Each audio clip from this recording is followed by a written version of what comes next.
Good morning, gremlins. It's time for some Mermaid Mask. Hopefully the end of Mermaid Mask, to be honest. Although the percentage rate didn't go up nearly as fast last time. So we'll have to see.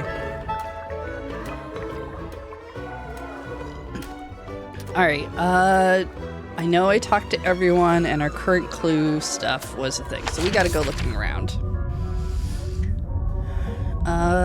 Let's start with you over here. See if we can do anything. It's still very dark. It's almost pitch black in here. I'm guessing you didn't bring a flashlight. Ooh! There's something. Alright. One character was missing a clue? I didn't think they were. I know we're missing 2 clues. But, like, I thought we talked to everybody about everything. Alright. The moon photo would be funny. Cell phone seems potential. I doubt we dragged that all the way with us. Okay. I'm gonna do this just for fun. That's not it. No? No silly comments?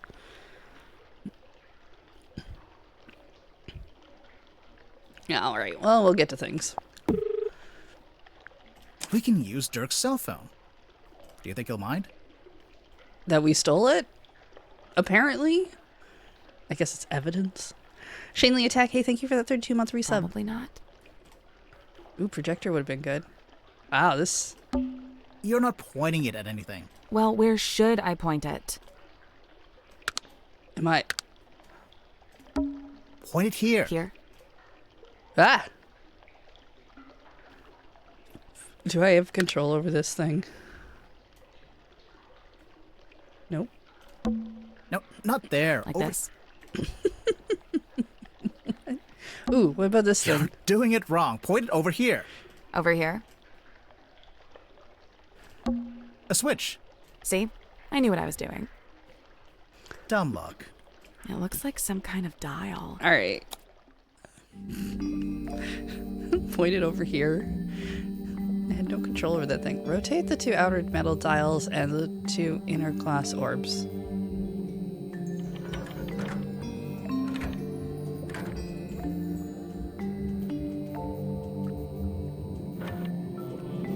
Gah! Oh god, it's 3D.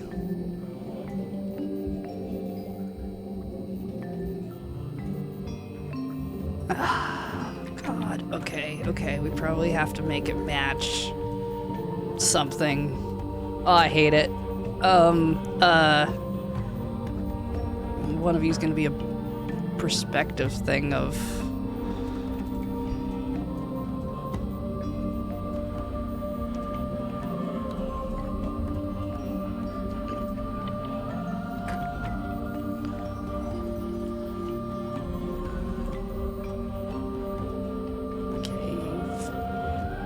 Maybe too many dots on that side if I do it like that. Oh, there we go.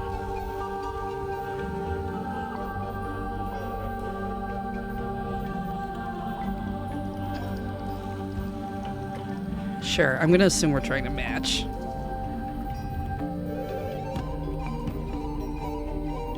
Okay, that seems fine.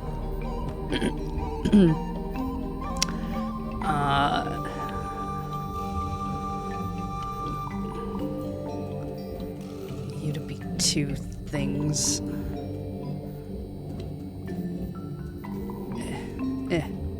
Okay, this was less scary than I thought it was gonna be. I did it.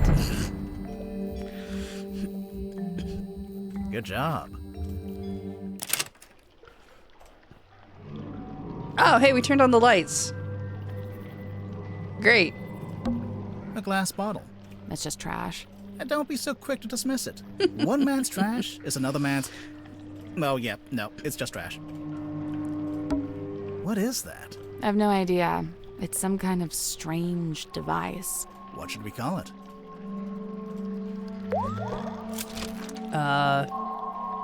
Ray gun? Yeah, alright. I'm perplexed by that. What's this? A licensed card that's been cut in half and taped back together. It was found in the bilge. Or to Tanya Tadpole. Ocean Rescue Divers Association. Free diving, reduced visibility, high pressure deep diving. Interesting.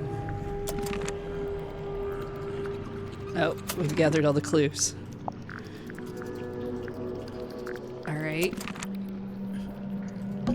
The light is coming through an open drain in the ceiling. A drain in the floor of the room above, you mean? Literally the same thing.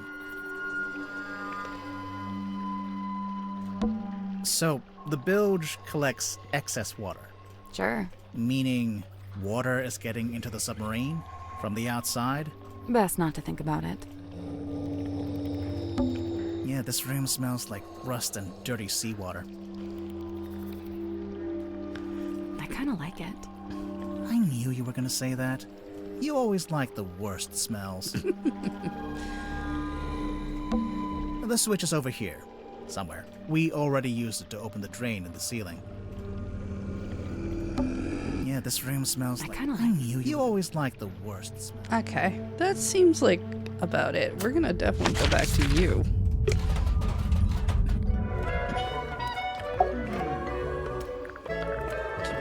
Do.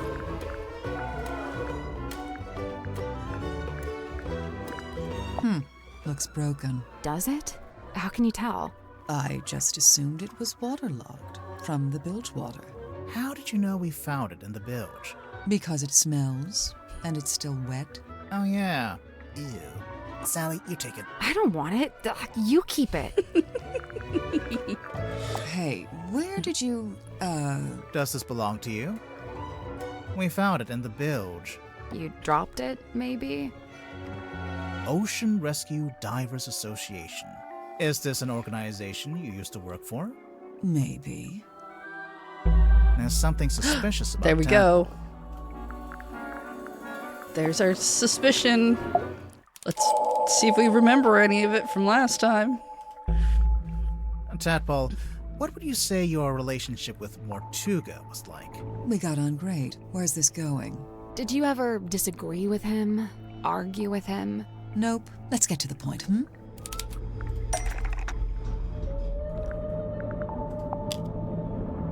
That's not right. Okay, something disagreement with Martuga. Who was on this?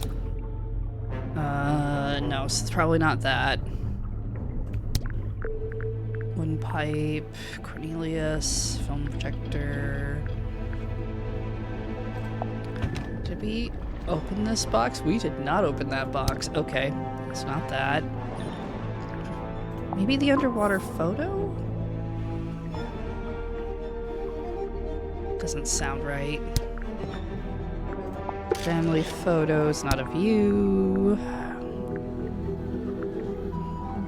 Oh, maybe the captain's log. What does it say about her on here? Captain Martuga, James Dusk, Cynthia Seafoam. Was found in the ocean. Okay. Nope. Yeah, I didn't think so. This handwritten letter was from Ibis.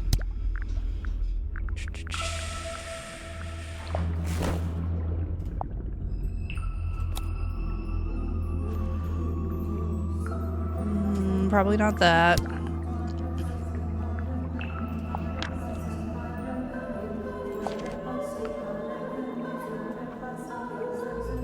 Seems unlikely that tells me anything.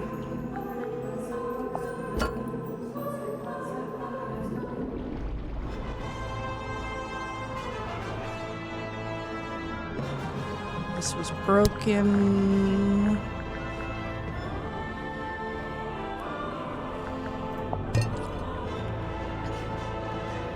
Found it in the ocean.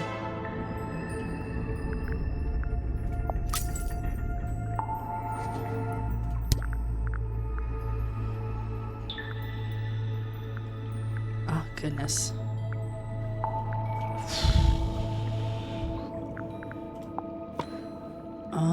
Yeah, I don't remember. Come on, give it up. Just let me take it. I'm sorry, Tanya. I cannot. But why'd you even... Come on, give it up. Just let me take it. I'm sorry, Tanya. I cannot. But why'd you even need... I've told you before. No, you haven't. All you've ever told me is that you... I'd like to request that you return to your room. I have something I must attend to. Forgot about the Someone recordings. sneaking around recording me with a dictaphone? Seems like it. It may have been recorded without permission, but it's still a record of a conversation you had with Mortuga. It sounds like you're trying to get something from him. Some kind of object he was keeping from you? An object? Nope. So then what were you talking about? I don't want to tell you. You'll take it the wrong way. It's just, you were seen rummaging through Mortuga's bookcase. The one in this cabin. Someone sneaking around watching me rummage through bookcases? I thought maybe you were looking for this. Okay.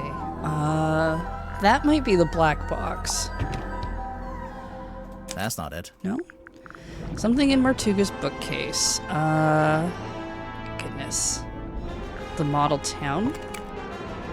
Is in his room? That's not right.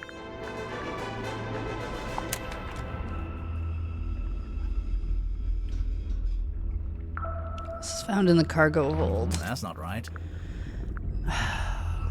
Shoot, this is the problem with being away. Was there anything in the film projector?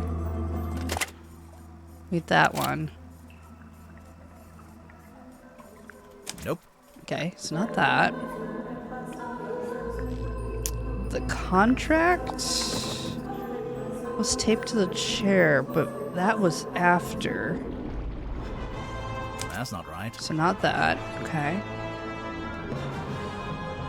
Weird book. Let's see. Books we have. Captain's Log, probably not. Caretaker's Journal. That's not right. This was our book.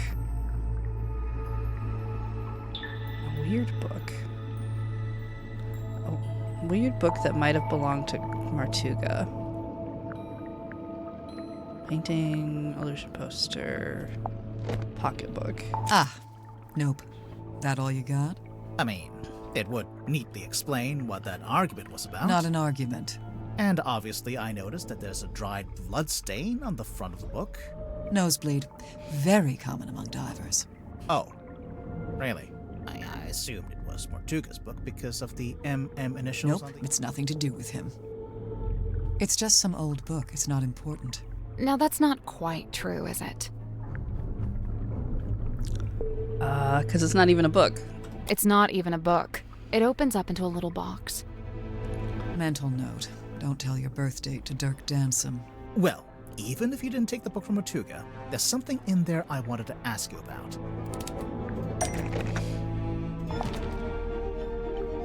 Alright, well, we have stuff. Probably a photo. Maybe her photo. Do you know who this is? Sure, Tanya. Says it right there on the back. Yep. Great. Someone named Tanya with long brown hair. That's the moon photo, I think. I think we'll circle back around to Ooh. this. Not yet. Okay. Tanya. Long brown hair.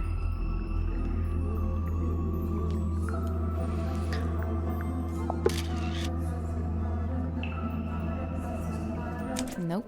Yeah, okay. It's not mysteriously Cynthia's mom.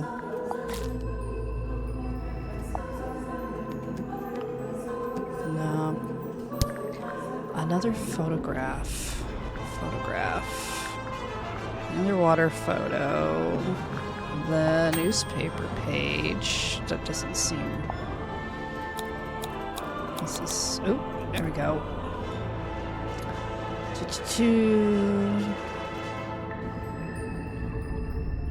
Selena. Yeah, that's Selena and, oh, what was her mom's name? That's not right.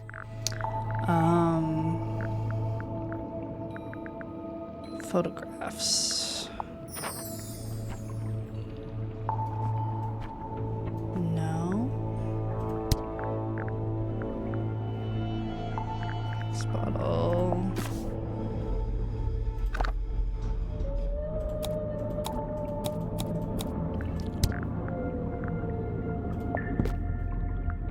What about...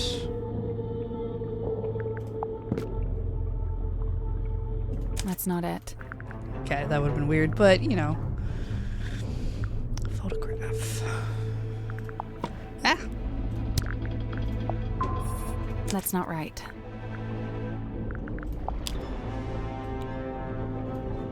We Right. heard you used to be a rescue diver. Mental note. Don't share any personal information with Dirk Dansom. Hey, they spelled your name wrong. It says Tapdole. Oh, unless... Yeah, that's my real surname. Tadpole begun as a stage name, but now I just wear it as my name. Right, sorry. Makes sense. A stage name, huh? So the book contains photos of these 3 women, one of whom we've established is you, Tadpole, since it has your old name written on the back. What of it?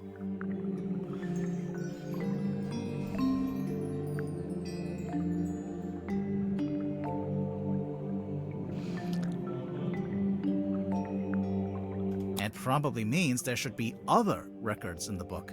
Sure about that? Not really. So the book contains photos of these 3 women, one of whom we've established is you, Tadpole, since it has your old name written on the back. What of it?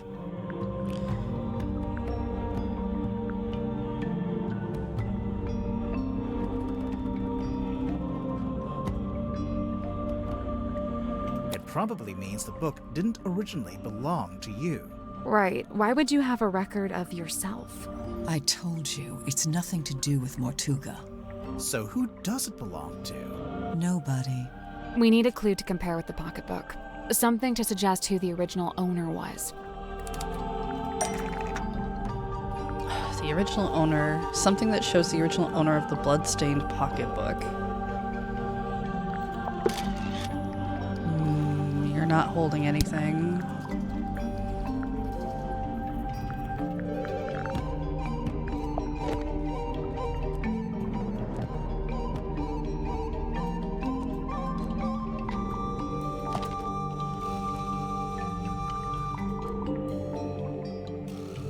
Suppose it's on the This is the pocketbook. clue we need to compare with something else. Okay. A photograph. Okay. Let's see. Definitely won't be that.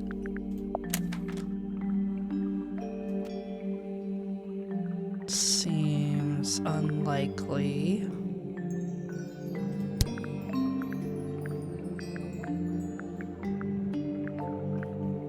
Looked at this already. Oh, I can look at the back of it.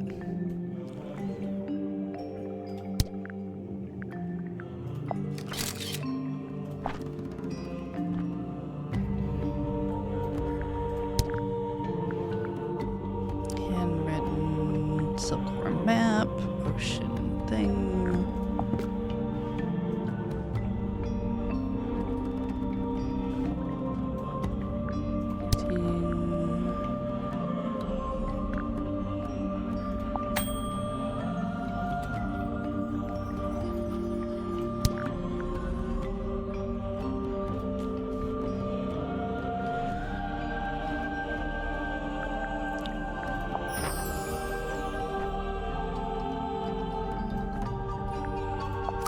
Figured we'd see the book in a photograph somewhere that maybe we weren't paying attention to.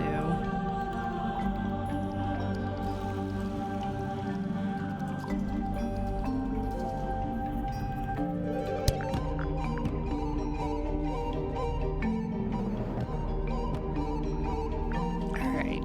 A photograph that shows the original owner of the bloodstained pocketbook. Oops. Pocketbook. Where are you? Alright, so...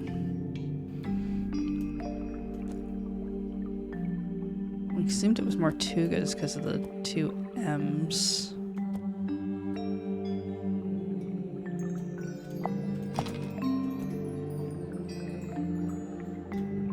Poker chips, cigar. These three women. Be weird for any of them to have their own.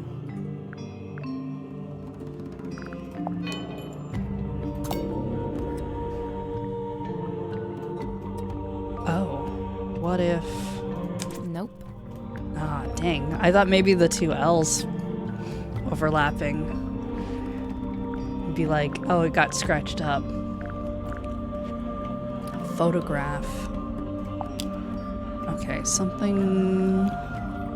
Maybe not in the photo itself, but... Yeah.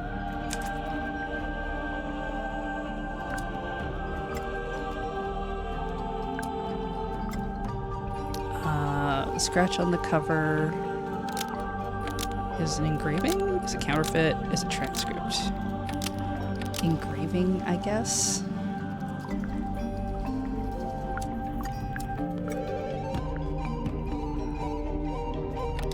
Mariana Moon. Wit and Whimsy. Shoot, who was, what's the thing about this? Waylon Wolf. The scratch on the cover is an engraving of the WW initials because it was made by Waylon Wolf. So the man in this photo, Waylon Wolf, we think was the head of some kind of traveling show. A group that you, Tadpole, used to be a member of. Hey, look at that. I'm actually impressed. Presumably, the pocketbook is where he kept records of the various people he had dealings with. Tanya Tadpole, Mariana Moon, Baroness Fortuna. The first two we know about. But what about Fortuna? What does she have to do with Wolf? She ran the theater, which might be on here. Fortuna Hall. That kinda does make sense, but it's not quite what I was after. All right. Okay. Was she on here? No.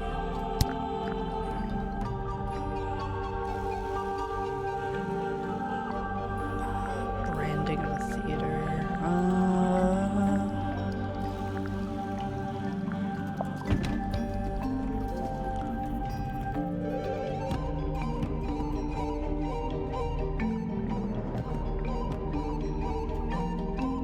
That's not right.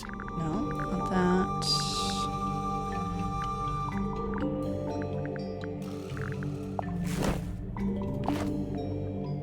Virginia Hall.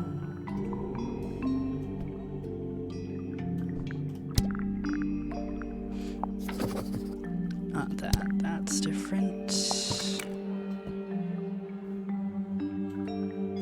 This is just for the film case.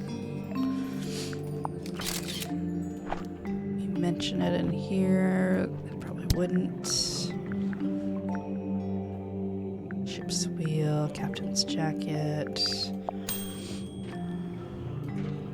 We have the Fortuna thing on That's here, not right. but that's not some kind of branding.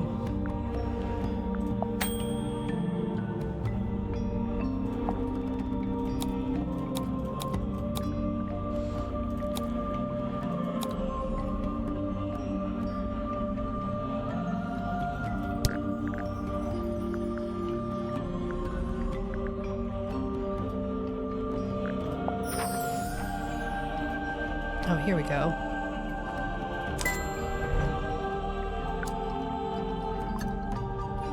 Baroness Fortuna owns the Fortuna Hall Theater in Silkworm on Sea. We actually passed it on the way to the Stonetop Inn. It's all boarded up now. Perhaps Wolf's traveling performers came through Silkworm Unsea at one point, and perhaps some of them never left. It might be why Madame Tadpole's in this part of the world in the first place. So, if the pocketbook originally belonged to Waylon Wolf, Tadpole, how did you end up with it? I took it from him. I assure you, he doesn't need it anymore. Is he dead? So it really doesn't have anything to do with Mortuga. But in that case, what was that argument about? Not an argument. Come on, give it up. Just let me take it. I'm sorry, Tanya. I cannot. But why'd you even need... I've told you before. No, you haven't. All you've ever told me is that you're... Right, fine, I'll tell you. But you better not get all excited. I was trying to convince him to leave the submarine and give up the captaincy to me. What? Not because I wanted to be captain, but because I could tell Magnus didn't. I believe his tenure on board the submarine was some kind of self-imposed punishment. But I thought maybe he'd suffered enough. Maybe he deserved another shot at... At what? At whatever it is he actually wanted. Dun dun dun. Alright. So that means we've done... Great.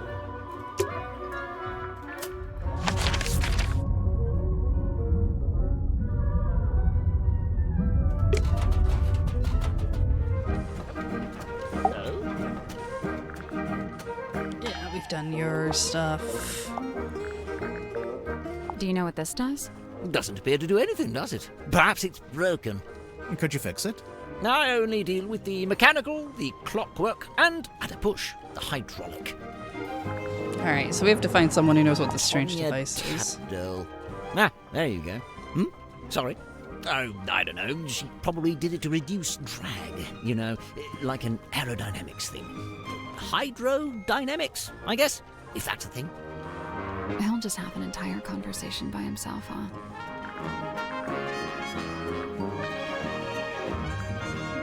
Yep, okay.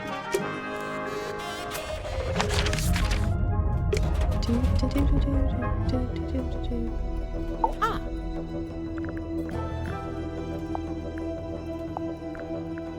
I don't know what that is. Me neither. Tanya Tadpole. Ah, I see what you did there. I didn't do anything. She's not talking to you.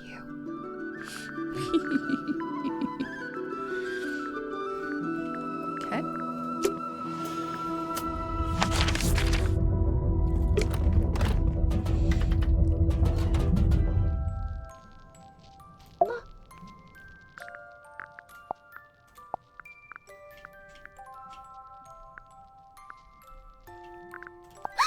A gun!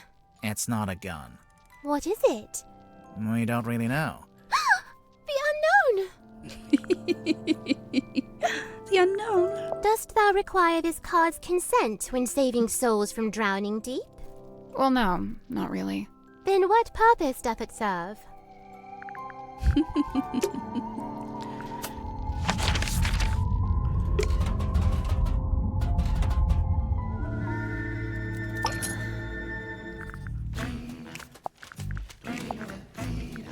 We got everything between here. That belongs to Dirk, I think.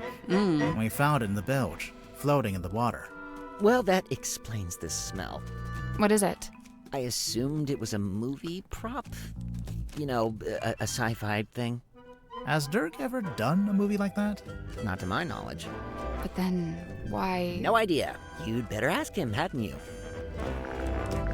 Huh. Weird. Have you seen this before? No, never.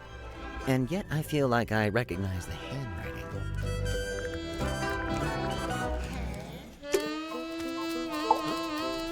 Hey, Dirk. Oh, we don't have your suspicion yet. I feel like we might if we use the strange device, though. Did Tadpole give you that? No, we found it in the bilge. You think it belongs to her? It would make sense. Although the woman in the photo looks a little different. No, it's gotta be hers. You're right about the photo, though. Her hair is brown here. I guess she dyes it green nowadays. So what? It's a free country. Oh, You know what this is, Dirk? Laser gun? A laser gun. Well, whatever it is, I think it's broken. Wait, really? I mean, oh, what a shame. Right, so it is yours.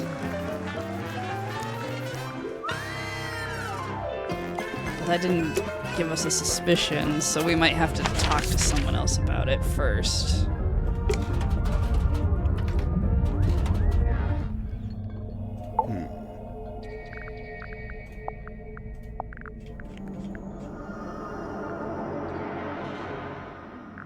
A shrink ray, I assume? It actually does look like a shrink ray.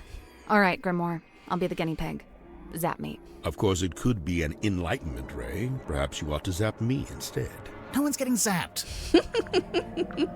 An epitaph to human desperation. A totem of yearning for a time long past. If you say so.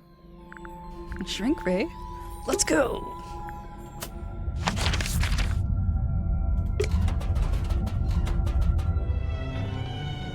Ooh.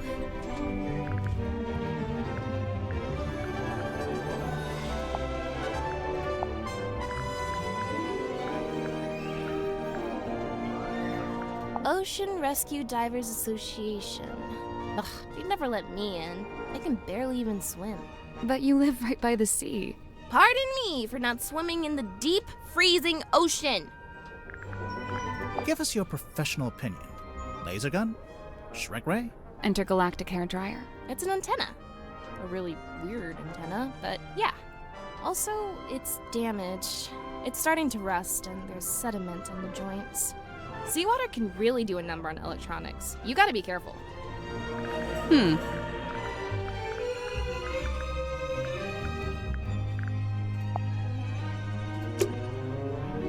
Okay.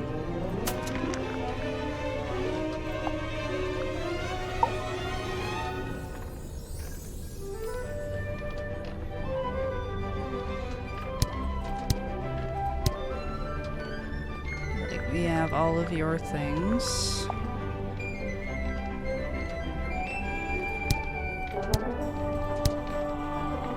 I'm surprised we haven't gotten his suspicion.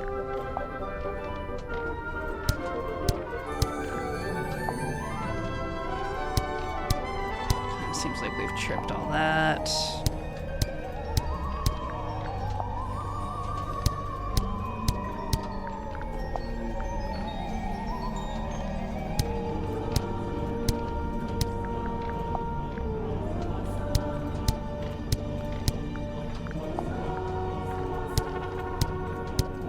Okay.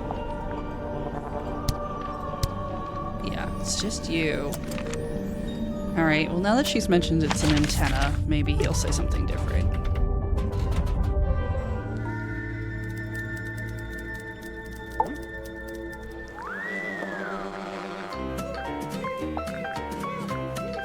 Oh, You know No. what this is, Dirk? laser gun?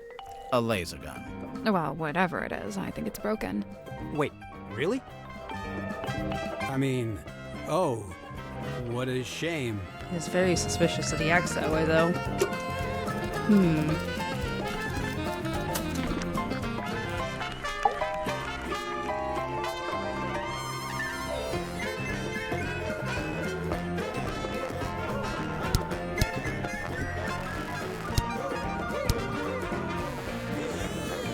Investigating.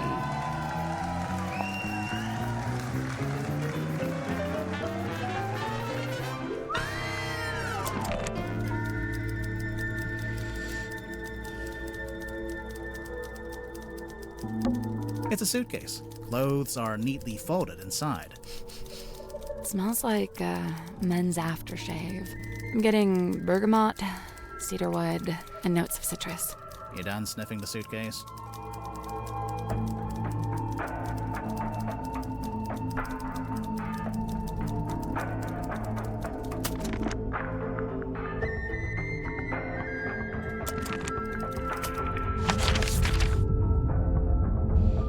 We can't go outside right now. We can't get in there right now. We can't go outside right now. Oh, I didn't realize we were fully under the water. Okay. Can't go outside. Strange.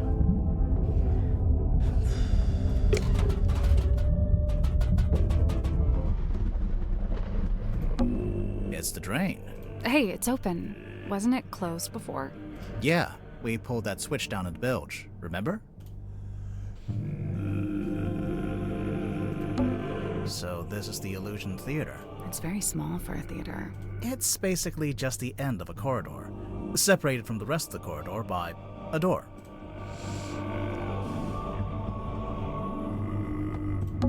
There's a cloth hanging up on the wall. This is the sailcloth? Yeah, sailcloth.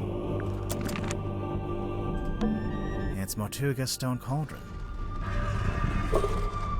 Yeah.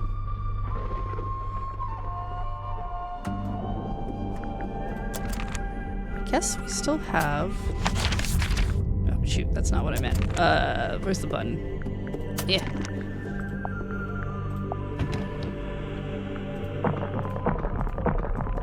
A strange box. That probably needs a key. I don't think we have anything that actually acts like a key, though.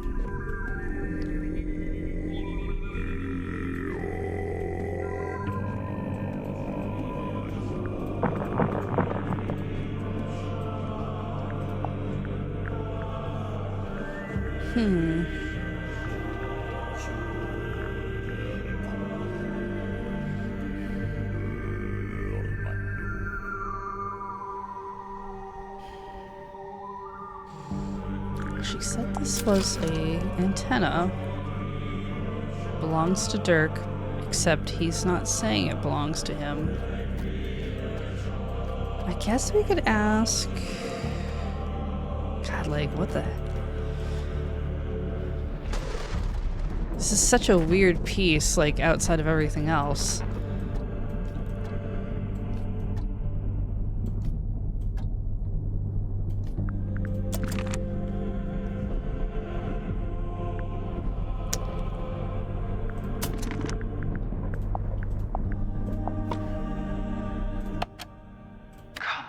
Give it up. Just let me take it.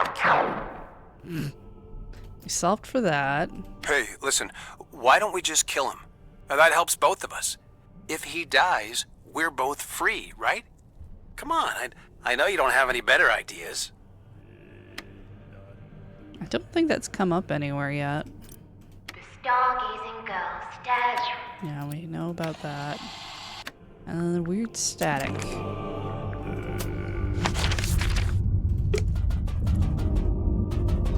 Alright, Dirk. Why are you so weird?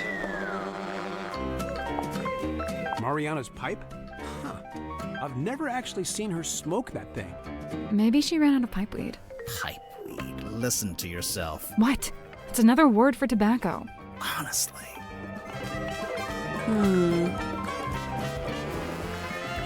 Okay, there has to be something. Like, we have all the clues. We have all the suspects. We're missing your suspicion. There has to be something we need to, like, activate. Some sort of flag I need to trip. It's a huge iron dumbbell. So, you have I doubt it. Big, blunt object like that. I'd say... I disagree.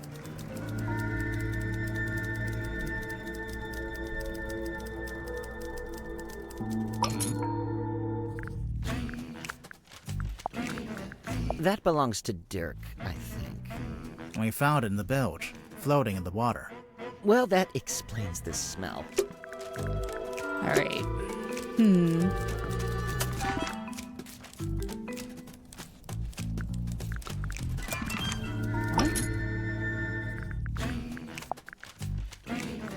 Oh, weird that I missed that. I noticed Alright. on the back of the box it says, Series 2 coming soon. Look out for Hex of the Helmsman 2, only in theaters.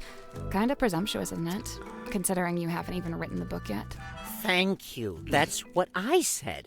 I raised a fuss about it at the time. My objections fell on deaf ears, as usual. Why are they so keen to make a second movie, anyway? What else? Money. There's something suspicious about Dirk. Oh, God, is that all we needed? Hey, Dirk. It seemed obvious to me, but here we go. Tell me, Dirk, have you ever been involved in the planning of a murder? Bro, not cool. Why would you come right out and attack me like that? I think it was the second one. Hey, listen, why don't we just... Yeah, it's the second one. kill him? That'd help. This part? Hey, listen, why don't we just kill him? That helps both of us. If he dies, we're both free, right? So, who are you planning to kill, Dirk? Sorry, but I can't tell you. I know that sounds mondo suspicious, but I just flat out can't say any more about it. If you're not going to elaborate, we might just have to assume this is a recording of you planning to kill Magnus Mortuga. Come on, man, that's way off. Why would I want to kill Mortuga? I admire the guy. He's fascinating. I came to the submarine to meet him, not murder him. Hang on. I thought you only came to the submarine because you were tagging along with Worman. I mean, yeah, it was Worman who wanted to come to Silkworm and, you know, find the submarine, but I figured if I came with him, I could meet this real guy, the real Mortuga, you know, for research. Oh, wait, I'm falling behind. Dirk, why would you want to research Mortuga?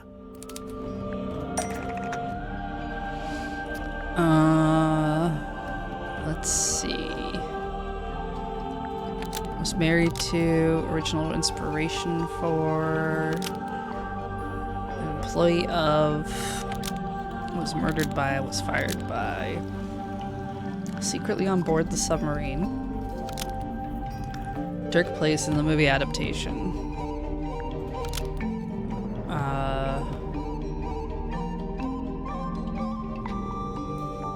Mortuga was the original reservation for Marcus Mardoon. Magnus Mortuga was the original inspiration for Marcus Mordoom, who Dirk plays in the movie adaptation. Right, so, look, I had this idea. I figured surely meeting the real Mortuga would help with my portrayal of Mordoom in the next movie. Like I said, research. You hear about actors doing that kind of thing, don't you? So, that was your idea? Your own personal plan? To come with Worman to the submarine? Yeah, but I don't like the way you phrased that. It sounds like you're leading up to something, or... Yeah, I don't believe that's why you came here with Worman. In fact, I don't think it was your own idea at all. There's clearly a third party involved. Someone or something that we haven't mentioned yet.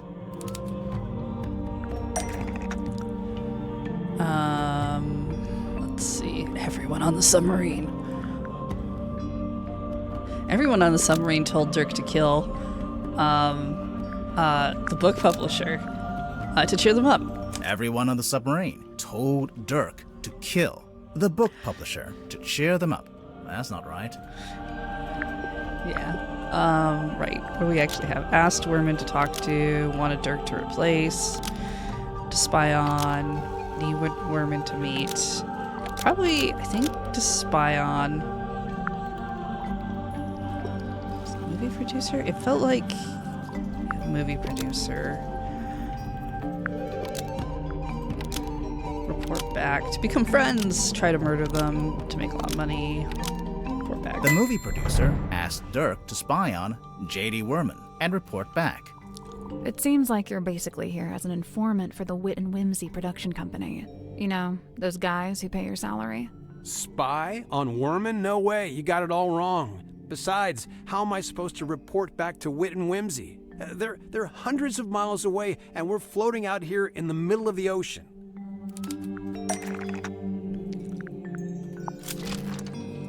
We'll get to that in a minute. Okay, so we want the cell phone. This is your cell phone, right?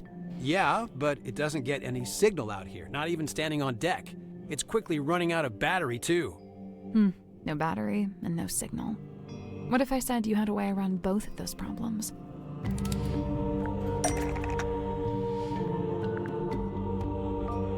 Okay.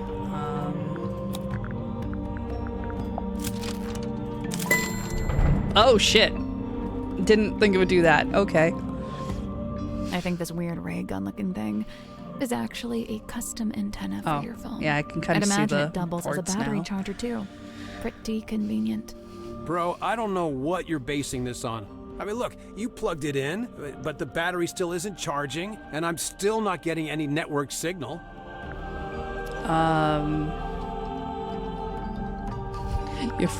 You didn't pay your network bill.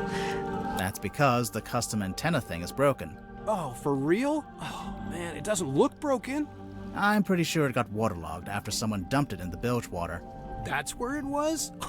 No wonder I couldn't find it. I mean... Okay, whatever, you got me. Consider me fully got. You know, this thing doesn't look like any kind of retail model. More like a one-off bit of custom engineering. I'm guessing the production company issued it to Dirk specifically for this journey. Probably when they realized he'd be out in the ocean and might need some help getting a phone signal. Yeah, so Mr. Vanderpeer really didn't want me going off-grid, so he set me up with a way to turn my cell phone into a kind of heavy-duty satellite phone. And what did Mr. Vanderpeer want you to keep him informed about, exactly? Dirk doesn't have to admit to anything else. All the evidence we need is right here.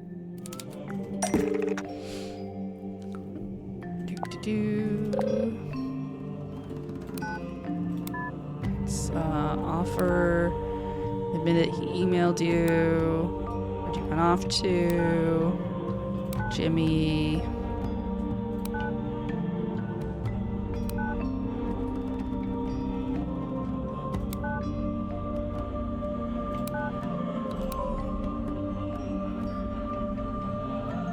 There's a handful of outgoing messages from you to Vincent Vanderpeer. Specifically, they're all updates on Werman's progress with his novel.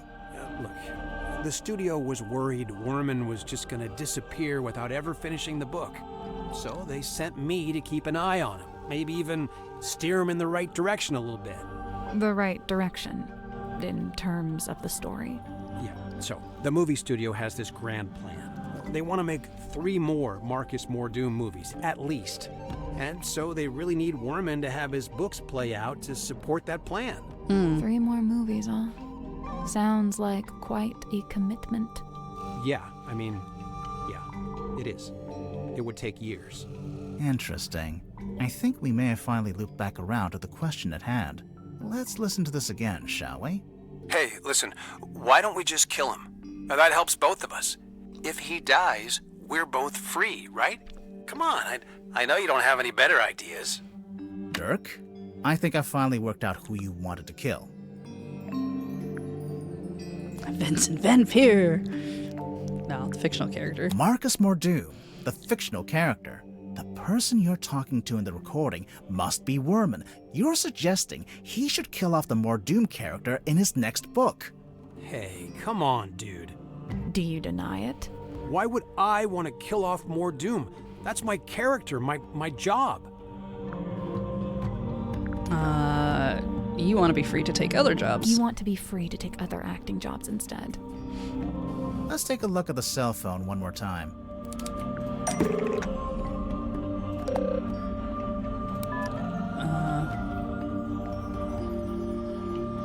There's an email in here offering you a big role in an upcoming movie, and another email from your agent reminding you that you're not free to take it, and won't be for several years. From what I gather, you signed a pretty lousy contract with Wit and Whimsy, and now you... Okay, hang on, sorry, but how would you know anything about my contract? Well, Because you I don't kind of know the act fine weird details, when we talk but about I it. did get a general sense of it.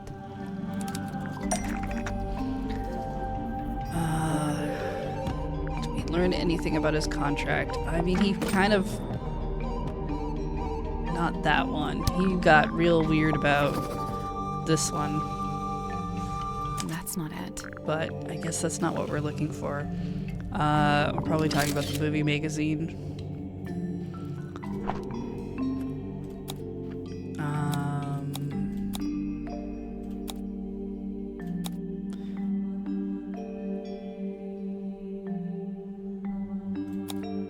Oh, wait, he doesn't really talk about it.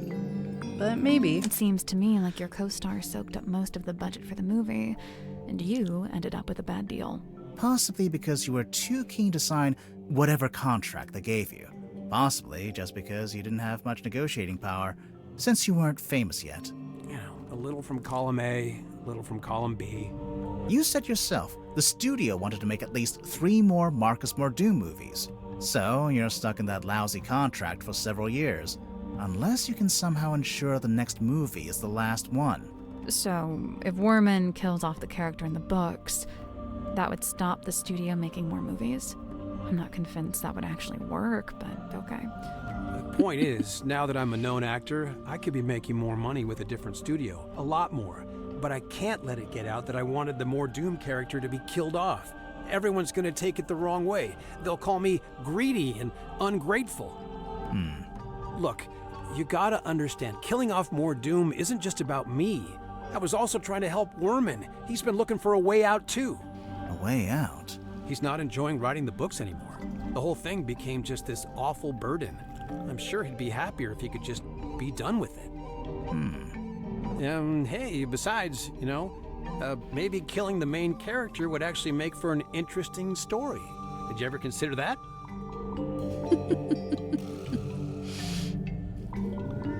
I think it's finally time to make our report to Cynthia.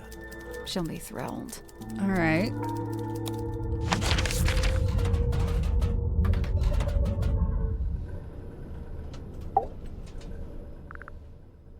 Hey, do you have a minute? We're, ready to make our report. What's wrong? I appreciate your hard work. Truly. However, I think it's time you left. What? We didn't even tell you what we found. People are starting to accuse each other. I don't like it. So you're giving up? You're not gonna see this through? Sorry, but I just think maybe... What? That's just the way it's meant to be? I need to go. Everyone's gathering in the mess hall. I'll resurface the submarine, and you can leave via the foredeck. I guess we'd better go. There's so many things we haven't solved.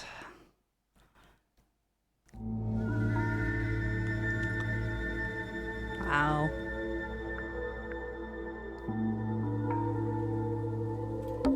Hey, buddy. Been a while. What? It's boy, by the way. No, it's buoy. Agree to disagree? Disagree to disagree.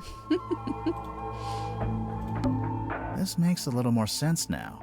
But who painted the big Mortuga name on there? You don't think Mortuga would have done it himself? I don't think so. Then I guess it was the guy who rebuilt the submarine. Drummond, I think his name was? The shipyard guy. It's the rowing boat. Oh, wait, you don't think... Did Cynthia really think we'd use that boat? Or did she just forget to take the submarine back to town? I don't know. She seemed really off. Did something happen? I think she's just getting scared. Scared of what? Exposing a murderer? Of the truth. Of facing the truth and all the consequences of it. Whatever they end up being. We're not really going to leave, are we? No, we're not done. Not yet. But what do we do? Remember what Cynthia said? Everyone's gathering in the mess hall. Seems like something of an opportunity. Aha. Not just that, but we're back on the surface too. We sure are. So, what are we waiting for?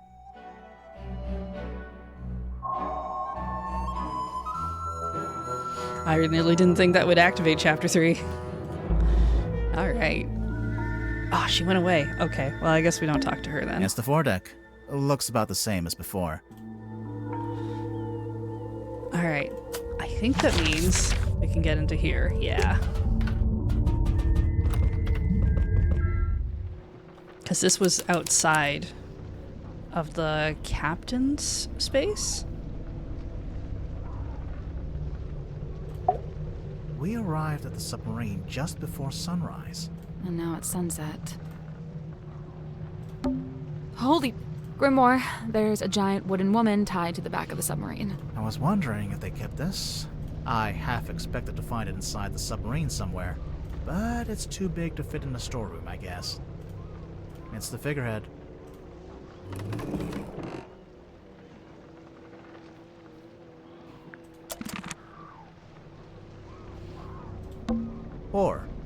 What? Oar. It's the other oar. From the rowing boat on the foredeck? What's it doing over here? Tadpole told us she threw it over here. And it got stuck in the wall. And hasn't moved since. Seems like it. It's the door leading back into the captain's quarters. The one part that actually looks like it belongs on a submarine. There's a big metal latch, but... What? It just seems odd that you'd be able to latch the door from the outside. Huh. It's the mast. It's been snapped in half, and it's leaning to one side. A bad storm, maybe? Are those... They can't be. Wouldn't they get washed away? It almost looks like they're burned into the wood. They're permanent. It's the aft deck. It doesn't look anything like the foredeck. Of course not. It's the mast. It's been A snapped. bad...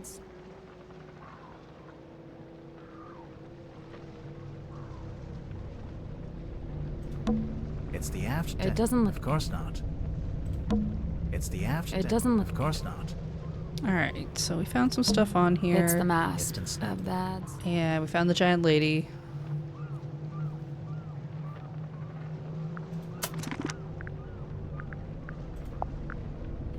Aha! Additional clues. Alright. Ghosts! What? Hmm? You just said something. No, I didn't. But... Never mind. Ghosts. Ooh, checklist.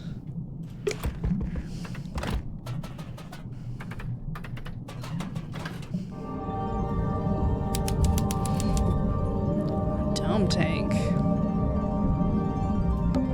It's a real, actual treasure chest. Let's open it.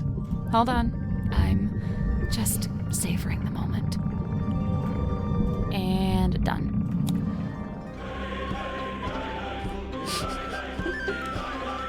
Suddenly, pirates.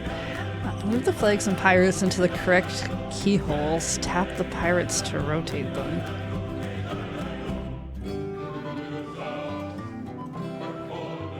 What?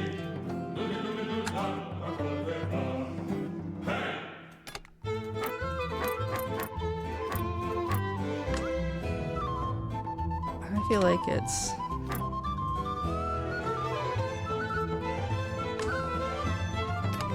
sort of like weird optical illusion thing we're trying to go for. Okay, so that doesn't quite line up. Maybe you line up over here. Ah! What?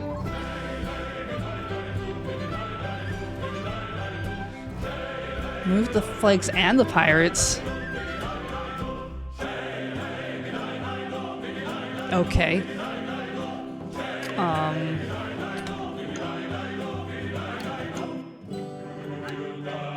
Oh, I see. They're kind of... Okay. All right. And I can't move the lighthouses. Great. Okay.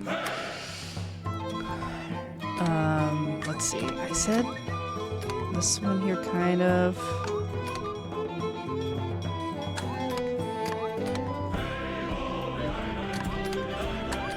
kind of get you to line up with you. Am I supposed to get you to all?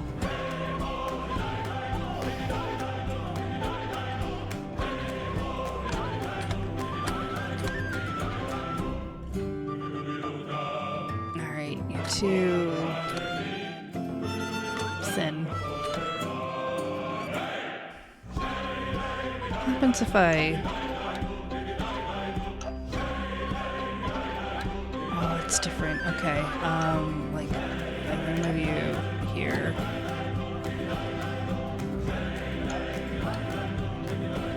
They're like different heights, I think, is what we have happening.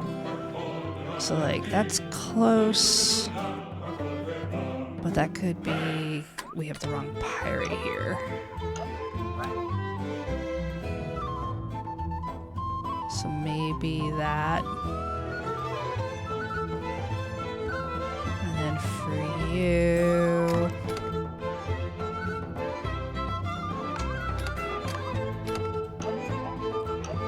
That makes you maybe.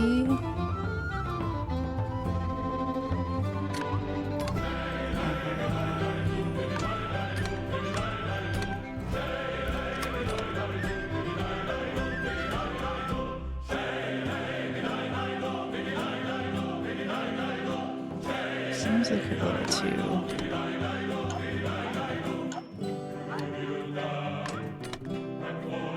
Tall, maybe. I don't know. Well, don't move you. Which would mean I need to move you like here-ish. Seems a little much. It's too far away. Nope. Yeah. So, there's 12 big keyholes. Those are for pirate keys. And each pirate key is itself a keyhole for the smaller flag keys. Yep. I noticed the pirates can rotate too. Oh, right. I forgot about the rotation. Why do I want the pirate to rotate?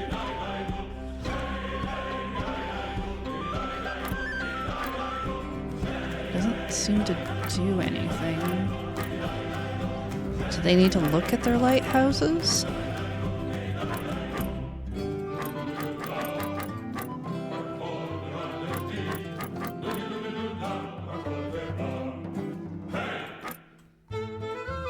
I guess that's wrong. For each pirate key, there's a flag key that matches it.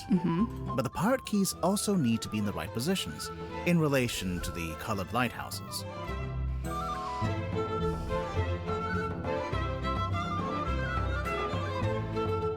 Okay.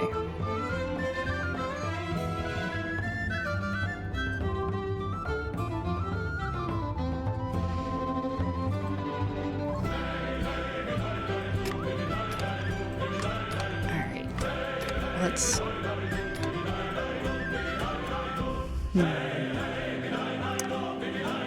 Probably the most complicated one is this one. This flag.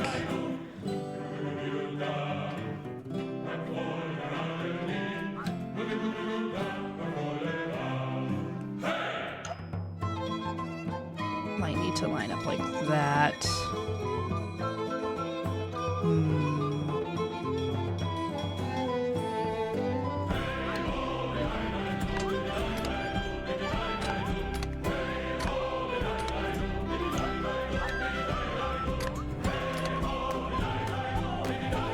Maybe...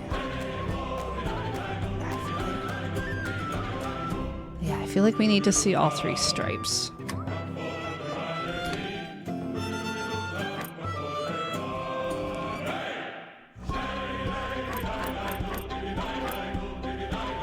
So...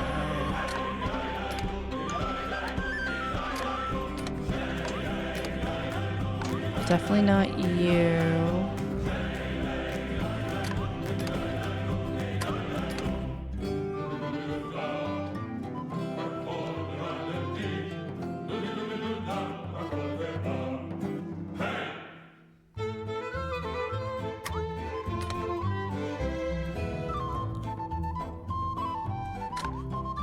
Look at your guys' faces. Your faces give clues about maybe which flag should go on you, because that'd be kind of funny.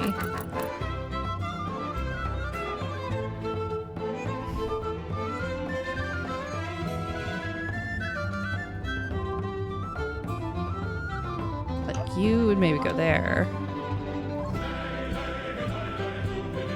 Because you have an eye patch, although...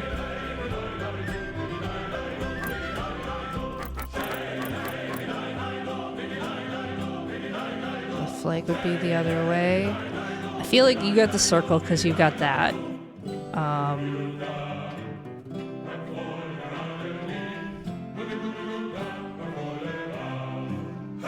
kind of have a hat that looks like it might cover your...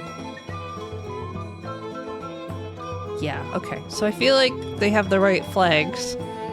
Maybe. basing this off of some stuff. Although maybe it's the shirts. No.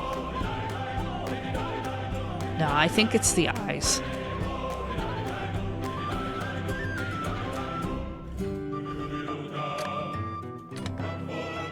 You're very tall.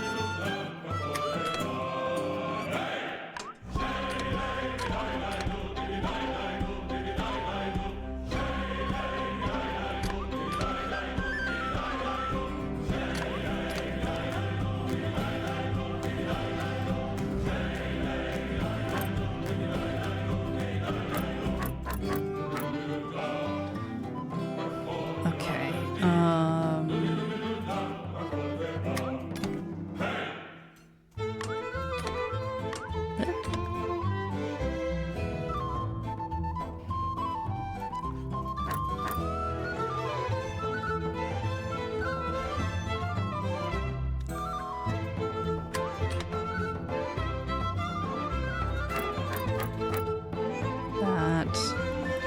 That's amazing blue.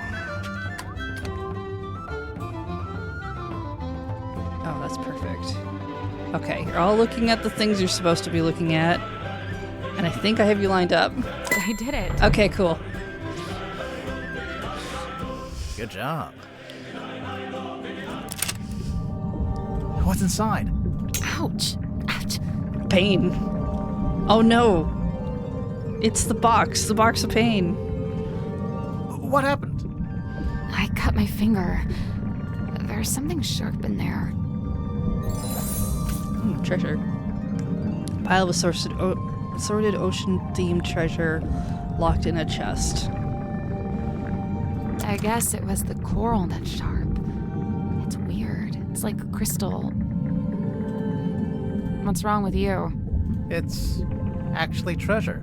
Coins, pearls, gems. Standard treasure. You were hoping for something else? I assumed it'd be something weird. Something confusing. Something to turn the case on its head, you know?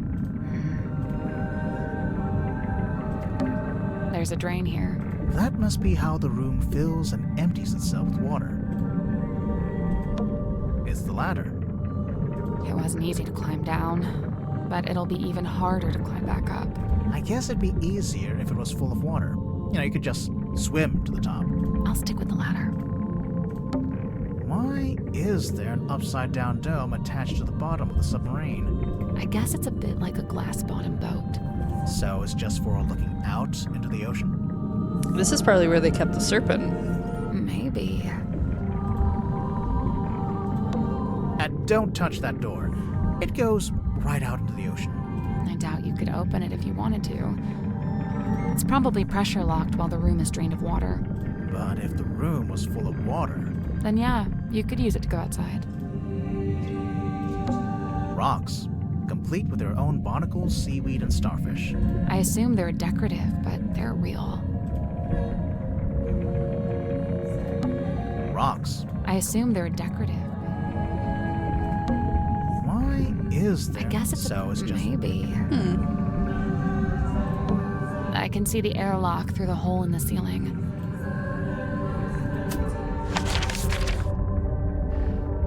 Dome tank. All right.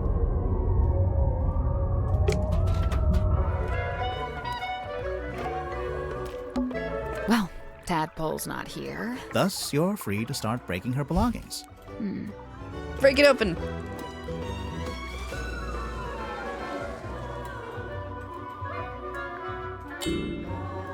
Oh,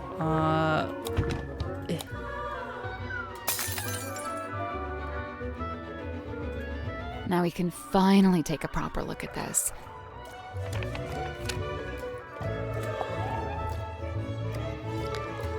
Cursed in the Cauldron. A small room within the bowels of the ship, his lifeless body lies in the shadow of an ancient stone cauldron. The cauldron's heavy iron lid has never been unlocked. It has never been opened. For all his strength, he ultimately proved powerless against the lure of the unknown.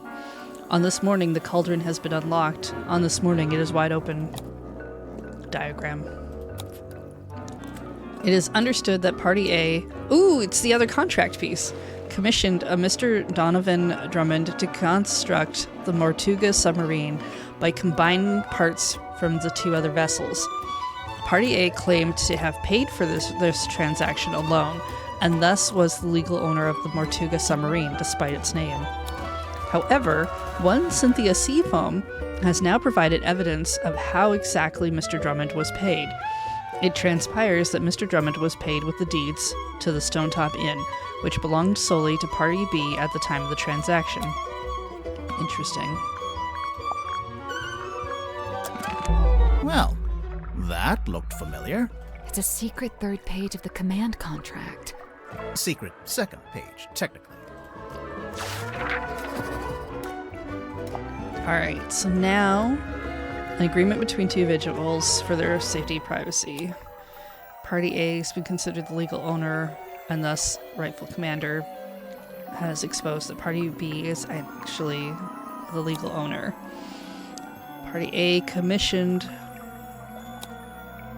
so Party B is the one who technically owns the thing. But we know that that's in the Indies, which means Party B was Magnus Mortuga. Yeah.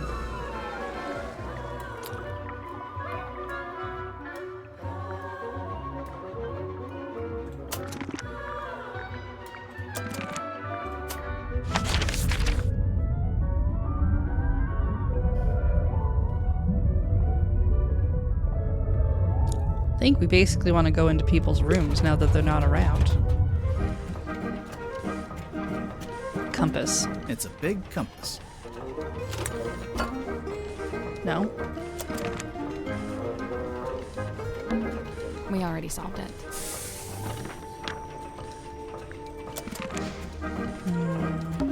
Mr. Grip's balloon basket. Okay, so Grip's cardboard customers.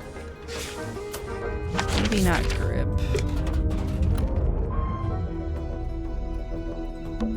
It's a pizza oven. No, it's a furnace for heating the submarine. Right. But you could put a pizza in there.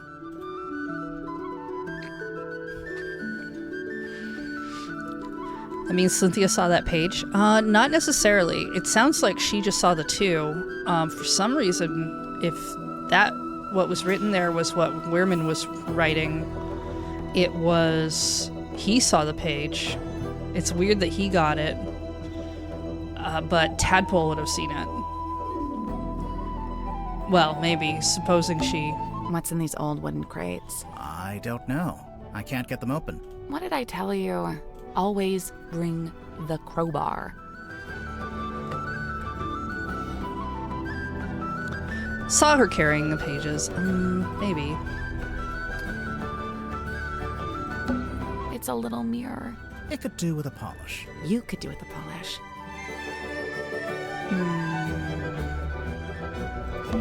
It's Mariana's tent, and she's not here to stop us looking inside. So, is there anything in there? Yep, a mushroom puzzle box. Yay! A what? You heard him. A mushroom puzzle box. What? Rotate the sun around the board. Select the correct number combination.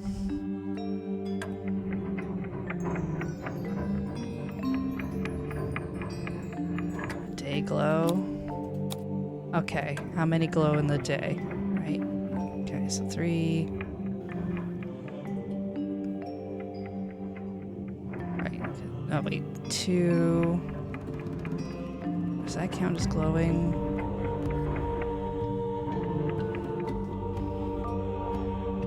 Evergleam. Nevergleam, Evergleam, Illuminite. Okay, day and night. Evergleam probably always on, and Nevergleam never on.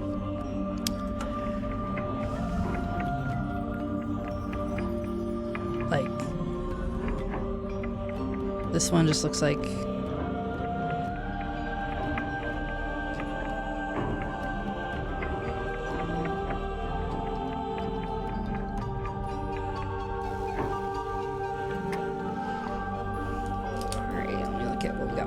mushrooms here.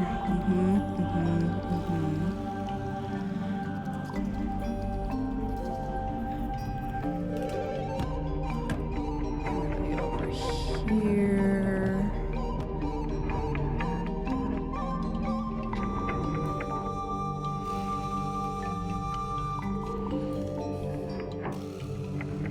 Okay. Day glow. Stuff that glows in the day. Maybe... So maybe this one still counts.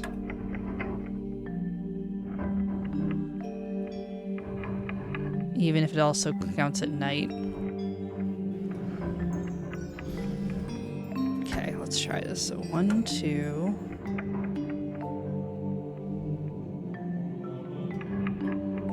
3, 4, 5.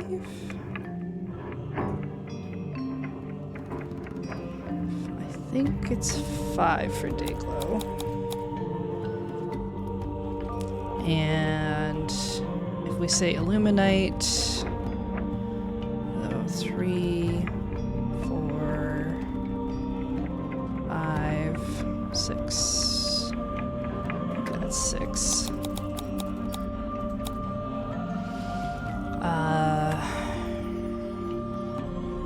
Never gleam. 1, 2, 3, 4, 5, 6. 1, 2, 3, 4, 5, 6.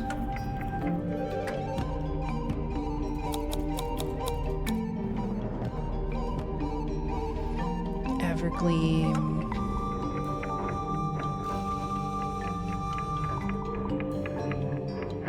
Just place that one.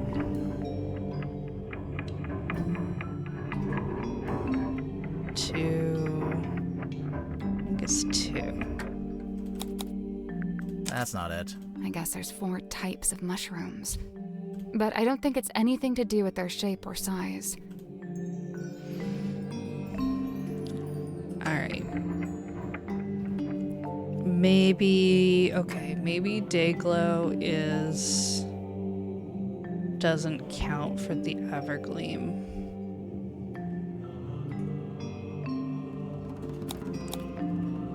Or the Illuminate. I guess that's wrong. Some of the mushrooms glow in the light. Some glow in the dark. Some glow all the time, and some never glow at all. Alright, so I've miscounted something. Evergleam has to be all the time, so I think that's just the 2. Or is it just 1? This one's definitely always on.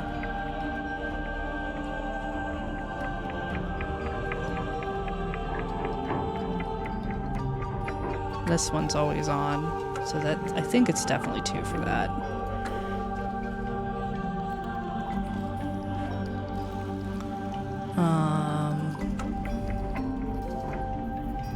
Dayglow. So if you're always on, you don't count. But you do. It's 1. And you count. You don't. So that's 2. This is so rough. Okay.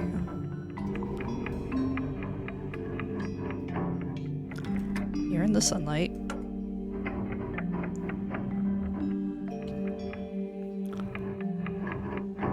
You're glowing regardless. You're not glowing at all. Oh, you. That's 3. Okay, I think my Dayglow is correct. And my Evergleam. Illuminate's only at night, so what about those 3? So yes. Yes for you. No for you. That's 2.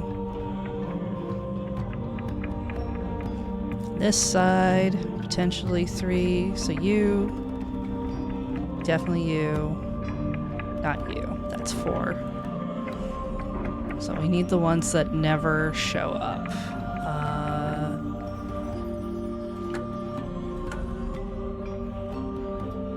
Okay, so I've got potential of 4 here. There's 1. That's 1. That's 1. That's 3. Okay, and on this side... Nope. That one. Okay, this is supposed to be 5, I think. There we go. Alright, I miscounted 1. Nice. It opened. What's in there? It's a little plastic thing. Ooh, a little plastic thing. Oh, wait, I know what this is. It's a tape from Mariana's dictaphone. Additional tape.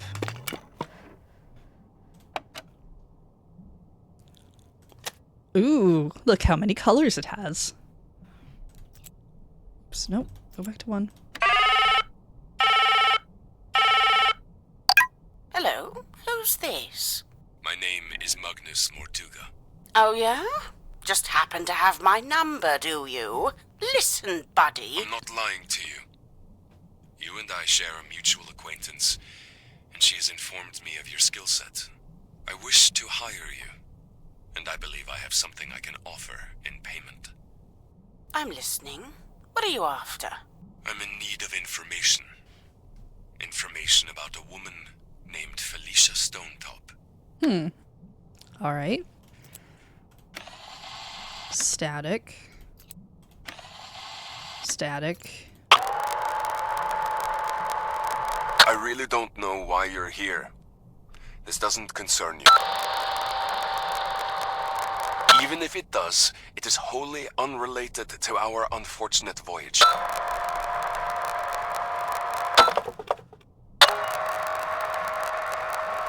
It doesn't open that way, it slides out at the side. Let me do it. There's something inside. Wait, what's this?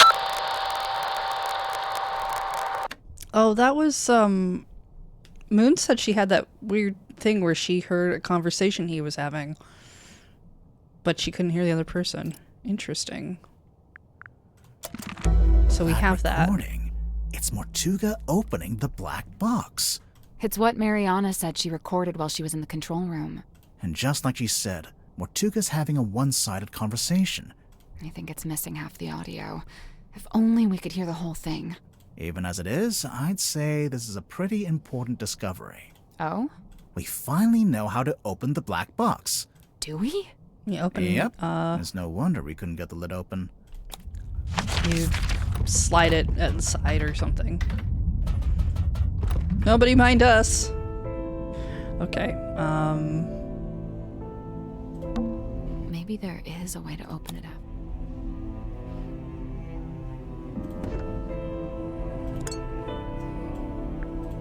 It slides out at the side.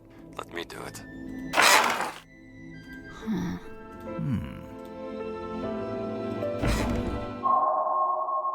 Wait, what? There's a 4th chapter? The box that was actually really easy to open. I feel like I'm being taunted by that title. You know, just a little.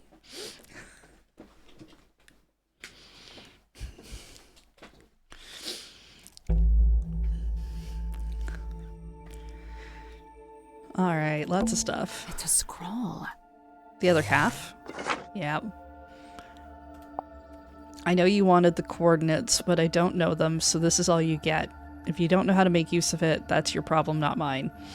We put it all back where we found it, with the exception of the key, which, as you grow aware, has been safely around my neck ever since. Remember, it destroyed my father within a few short years. He was a man of sturdy constitution, too, or he had been, before we found it, before she spoke to us.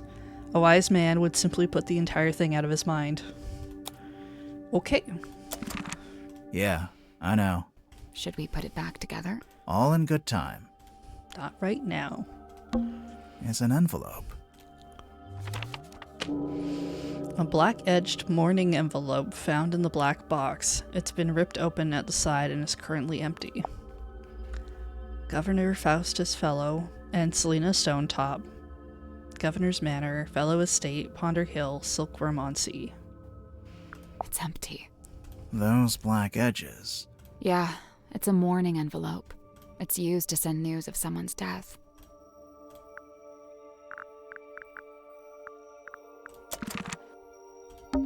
It's a film reel.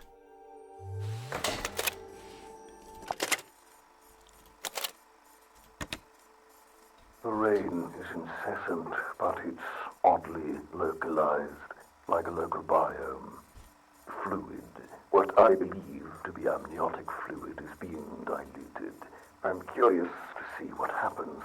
We believe it was born here long ago. How long, I cannot say. We found traces of its pilgrimage to the south. It's barren for some miles until, of course, you near the coast. Follow the line and you'd come to a small settlement known as Silkworm. It may be endangered, or it may hold a position of insight. I'm not sure. I'd like to suggest one of you travel there and find out. Faustus, I thought perhaps this might interest you in particular. Ask for a man named Solomon Stonetop. Ooh, mysteries upon mysteries. You know, maybe we should go back to the mess hall. I thought we were avoiding it. Everyone's in there right now. Yeah, well, that's exactly why it might be useful. Alright. We're still missing a couple of pieces.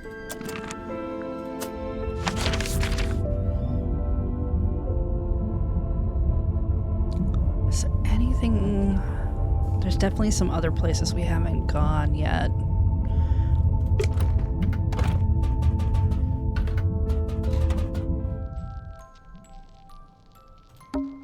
Magician boxes.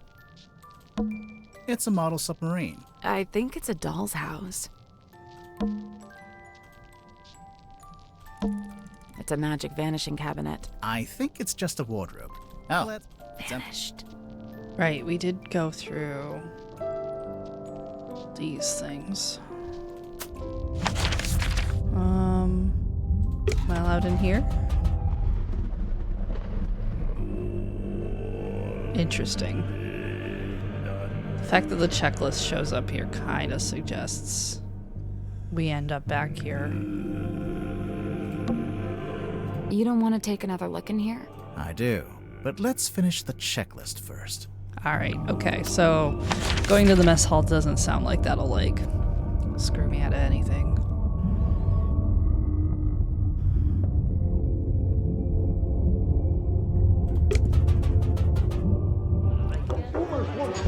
Everyone's in here. I don't think they've spotted us. Let's stay back here. Maybe we can listen in on what they're each talking about. Eavesdropping? I never used that word, but yeah. Interesting. Not related to the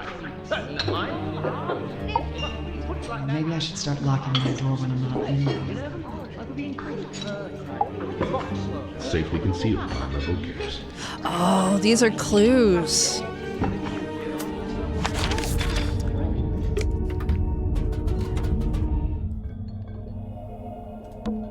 Let's take another look at this book. Can I finally look at this damn thing? Why don't you reach in? Maybe there's a switch or something on the other side? Why don't you? Because I absolutely do not want to. Ugh. Here goes. Got it. The bookcase moved. It was a secret door. Sally, you must be thrilled. My secret door quota is well on the way to being met. Secret room. Wow, they didn't even put it on the map. So many skulls. Oh my goodness. Where to start? Is it a mask? I'm not sure, but if you laid it down flat, you could use it as a sundial. Hey, it's a crystal ball. On a normal day, that'd be worth a look. But I think we've already hit our crystal ball capacity. What's that? A letter? 2 letters. Letters. 2 handwritten letters found in the cabinet of curiosity. The letters are written on note paper branded with the Stone Top Inn logo. Dear Zacharias, how is your research going? Have you made any new discoveries about dreams? Silkworm has been quiet recently. I may be going on a trip soon, an ocean voyage. Felicia has been trying to get hold of a particular map. She says it will lead to something really strange and interesting. She says it's something that could change our lives. I am apprehensive about it. I think I like my life the way it is. Magnus. Dear Zacharias, the voyage turned out to be ill-fated. Since returning, I have been quite ill. I am recovering, but am now afflicted with a particular recurring dream. I've drawn a picture. It is very red. Felicia sold the ship and left town. I believe she took the opportunity to do these things while I was bedbound so that I could not argue with her. I cannot fault her for this strategy, for I would have demanded answers from her had I been able. In pursuit of the answers I seek, I have entered into a peculiar agreement, and soon I too will be leaving town.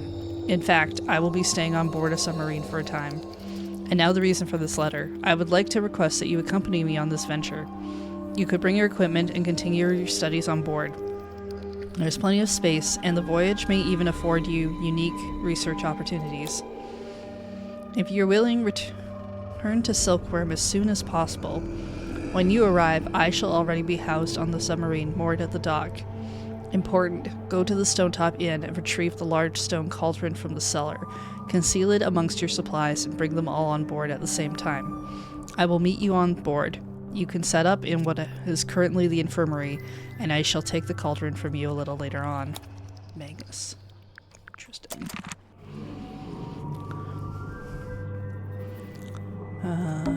It's an armillary sphere. Usually the rings are set around the Earth or the Sun, but this one has a little clawed foot in the center.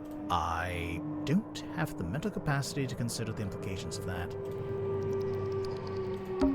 Trinkets. Keepsakes. Curios. Ephemera. Yeah, good one. Bottles. Of what? Oh, you know, stuff. There's a bunch of little skulls down here.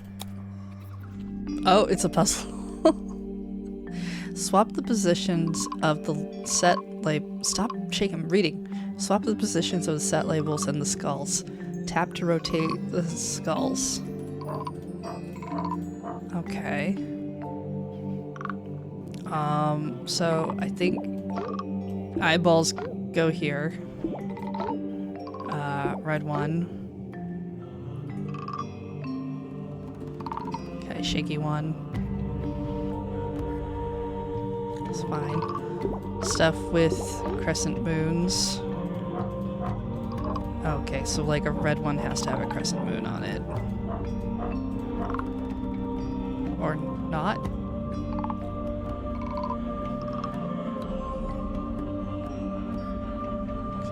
Okay. Weird nose. But you also have a weird nose. And then there's the weird horns. You don't have a lower jaw either. I gotta move the labels around. Okay.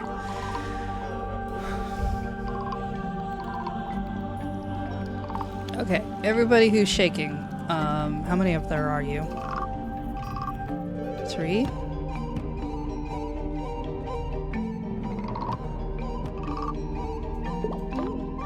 There's just 3 of you that are doing the hokey pokey. Yeah? Okay. So...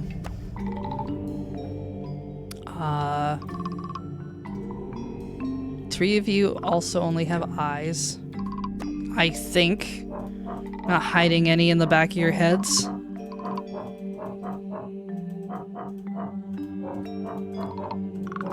Ah! I knew it!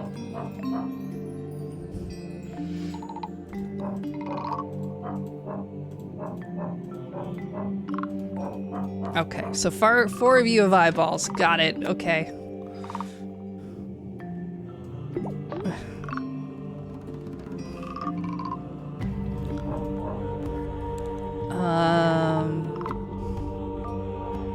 Okay, we definitely Enclave 3, Crescent Moons. I don't recall seeing...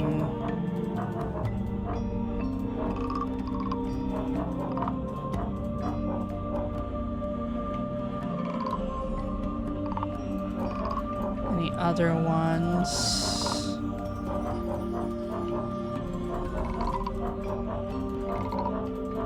Okay, so Crescent Moon can be under 3. We definitely have 4 with long noses. And 3 in red.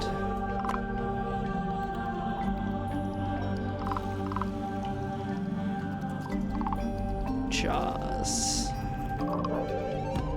3, 4. Okay, 4 with jaws, I think. 3 with horns. Okay, alright. I have the numbers of how many of each we have. I just now need you to all get with it. You have a jaw, and that's fine.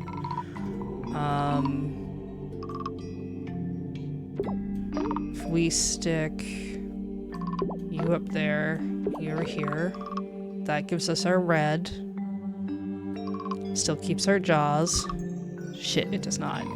Wait, no, this will keep our jaws. Down here. Do you have a jaw? Our horns are all set. Our crescent moons, our hokey pokies.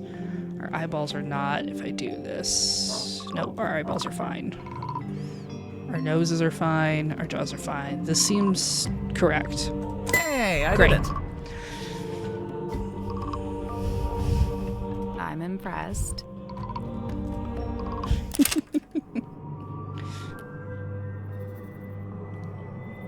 Now what?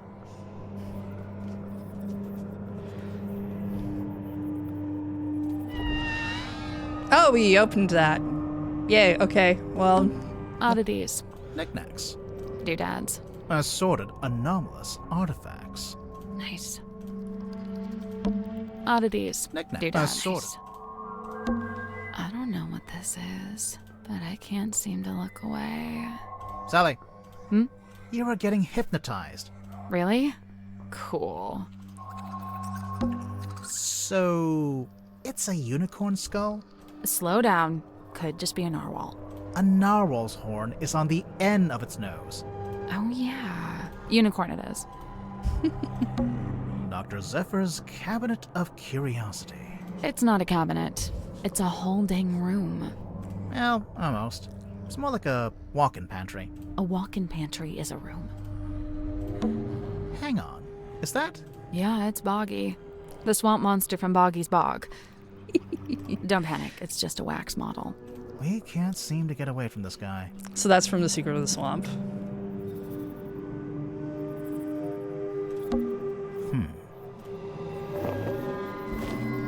Mermaid's tongue. A strange leather mask known as the Mermaid's tongue. It was found in the Cabinet of Curiosity.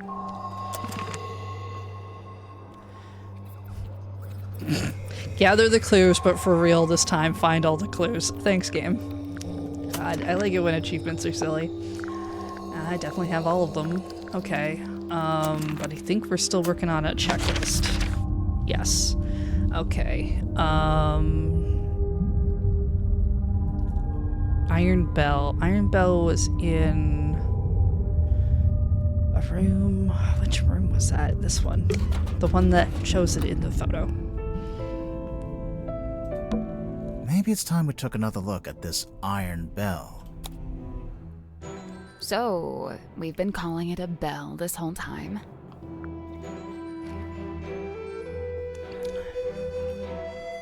It's not a bell at all. It's a mechanism that connects to another clue. Oh good, we're finally gonna do this part. Where's the bottom?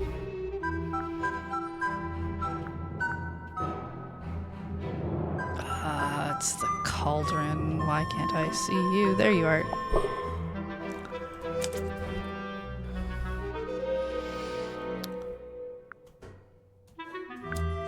The hanging part slots into the shape on the lid. Uses a motor to emit a sound, maybe to unlock or lock. The hanging part slots into the shape on the lid to lock or unlock the cauldron. If the bell attaches onto the top of the cauldron, then it must be possible to move it down into the room below, into the illusion theater. What are you suggesting? We carry it along the hallway, down a ladder, along another hallway? No, there's gotta be some simple way to do it. Yeah. Let's take another look at this room. I mean... That's it? What? It's just going to hang in the middle of the room? You can reach it, can't you? Yeah, but... Then I don't see the problem.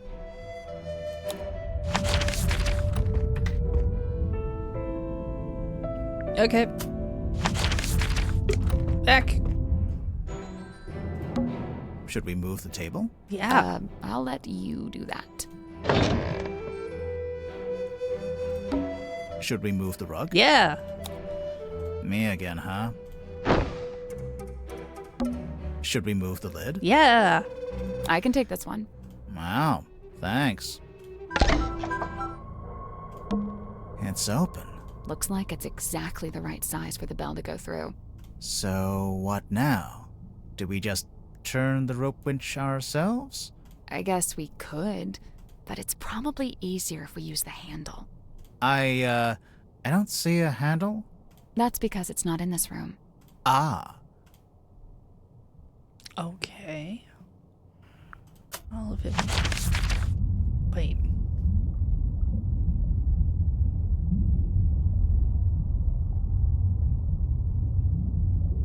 I guess it would be in the theater.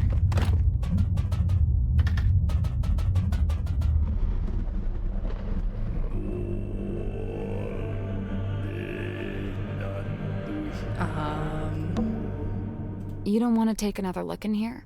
I do, but let's finish. Okay. Hex bottle.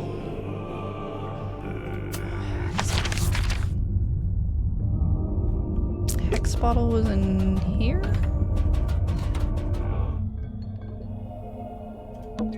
Hello? Hex? Is he still asleep? Hello. Sorry, you startled me. Hex is my friend. I may be of help. His thoughts and memories are rot visible upon his skin. Surely you wish for him to think upon the last time he saw Magnus Mortuga? Yeah, sounds good. What's she doing? She's just tapping the glass. Shh. It is done. Thanks. I was never here. Okay. Wait, where'd she go? Somewhere else. Never mind that. Take a look at this.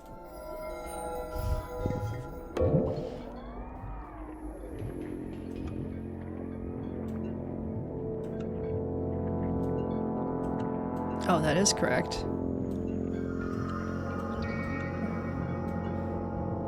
Shows Mortuga putting the bell on top of the thing. That's probably the first clunk sound that happened.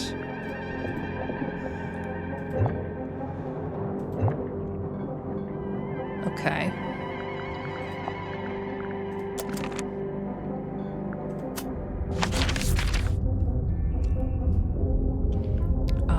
Let's go see if we can figure out what.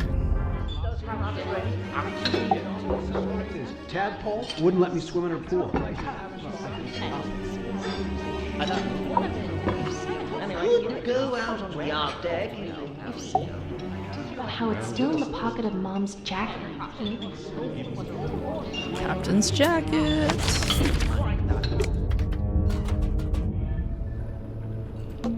Now Cynthia's not here, we can finally take a closer look at that jacket. We could, but it's still locked behind glass. There must be some way to get at it. Well, there's an electronic panel over here. Some kind of switch, maybe? Drag the 9 metal pieces into the correct positions. These. Alright. Can I... Okay.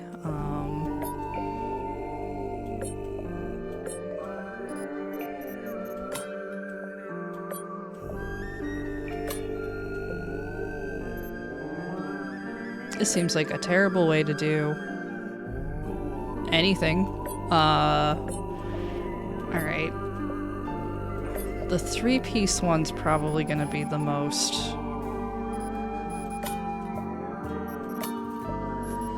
weird.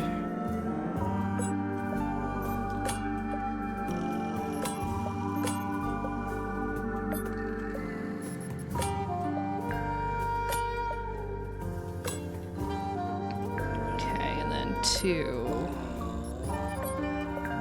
We put you there. Does that... It's not satisfied for that. What if I try... No?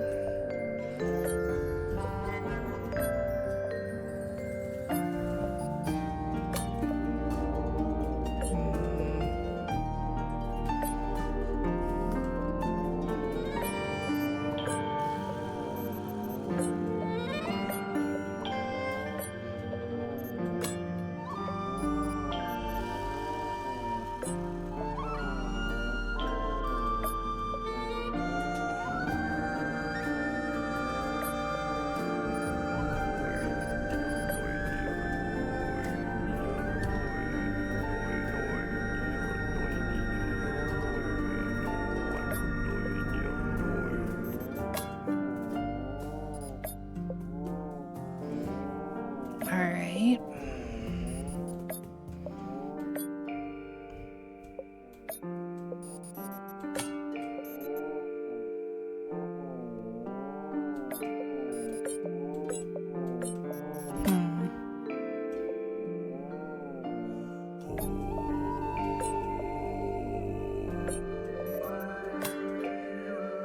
What's that? Oh, there we go. Okay. So we need you, like, something like this. Hey, I did it. I'm impressed. Still a weird way to lock your security system, but alright. I've been dying to check in the pockets of this thing. Hey, there's something bulky in here. Ooh, it's a radio. The other radio! It's just like that one we found in the accountant's camera. Well, almost.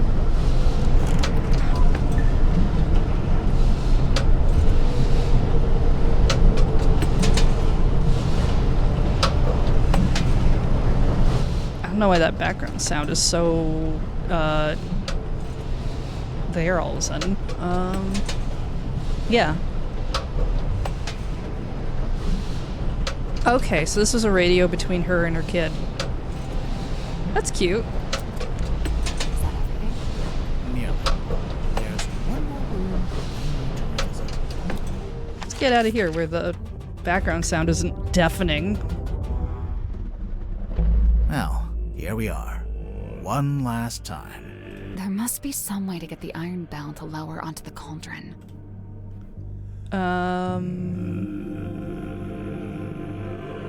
Right.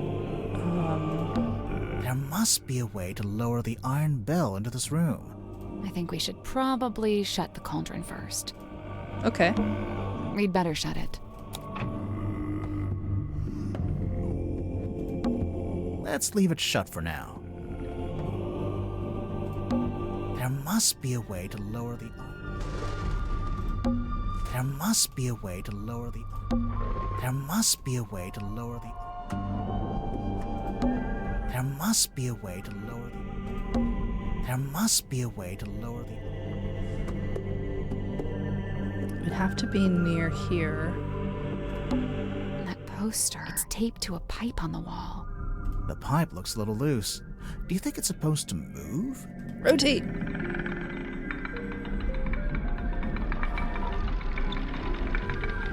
Alright.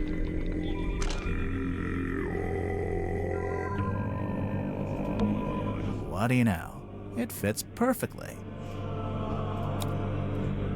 So when the iron bell is placed over the cauldron, it can be used to lock or unlock the lid. It could, if we can work out how to activate it.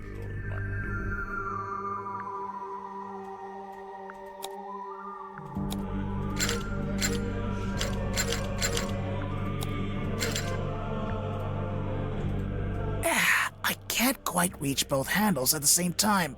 This is great. Love this. Maybe if my arms were a little longer. You know, you don't have to stand there with your face pressed into it. I'm not.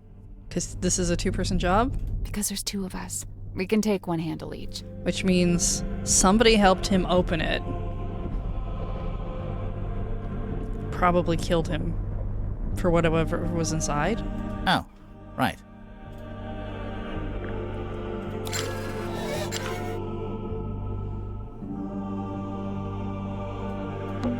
So that's how you unlock the cauldron. The top part spun around. That mechanism, it was really fast. I feel like I'd put it on the dream dude because he's the one who brought the cauldron in, or the bell anyway. But there's something in particular I think we should take a look at. That little metal part isn't supposed to be there, huh? I wonder.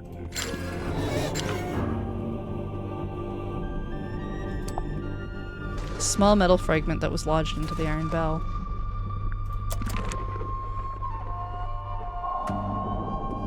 There's another chapter.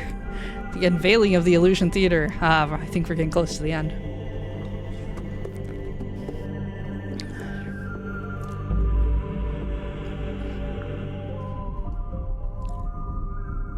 A murderer and a thief. There's something I don't understand. What? Mortuga opened the cauldron in order to take something out, and that's when he was killed. Right. So why was the cauldron empty? Culprit. The culprit stole the contents of the cauldron. That's the only way to explain it. But how did they get to it? How did they get to the cauldron? You mean because the room was locked? Well, not technically locked, but Mortuga turned the wheel to shut the bulkhead door from the inside, and he shut it tight, probably as tight as he could, and by all accounts he was pretty strong.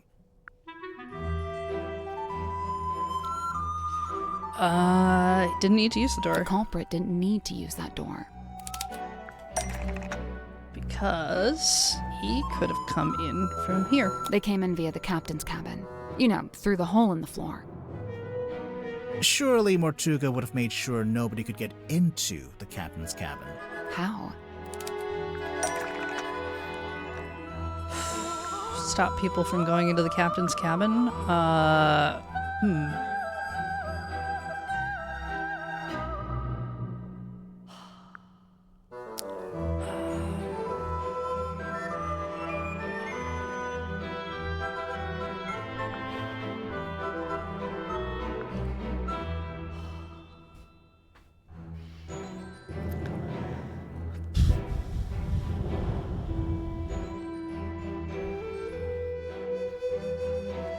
I don't remember there being... Oh, wait. Is that the eyeball key? Alexa's cabin. Yeah, there we go. Okay. He would have locked it. You think? Definitely. I remember something from 3 streams ago. Like we just did, moving the desk and the rug to reveal the hole. He wouldn't want anyone wandering in and seeing that. So the culprit would have needed the eyeball key. Mm-hmm. But how? I doubt Mortuga left it lying around. He probably took it with him. Yeah, I'm pretty sure Mortuga did take the key into the Illusion Theater. But then he died in a locked room. So how did someone else get hold of it?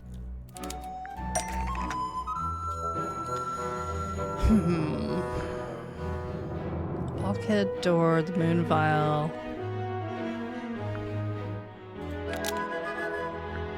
Oh, wait. What if the eyeball key, fell through the vent? Which would have put it in the bilge. The eyeball key fell through the vent under the cauldron and landed in the bilge. It fell into the bilge? Remember how it smelled kind of weird?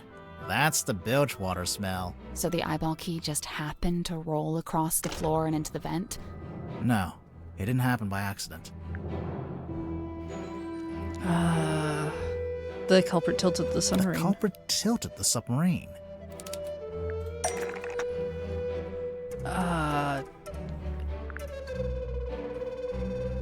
Can't remember if it was the ship's wheel.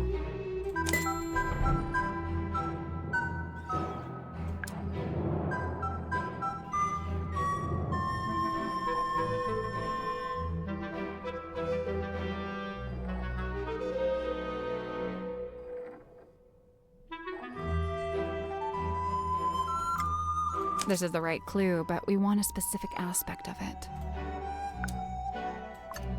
Making the submarine surface tilts the front end up and the back end down. They moved the whole submarine just for that? Yep. Did we have any evidence for that? Aside from most of the suspects mentioning it in their statements. Oh yeah. Anything else? Hey Brew Crew, how's it going? Evidence the submarine was surfaced shortly after the murder. I think there was a clue in the control room? A clue found in the control room. Which would have been probably the captain's log. Yeah?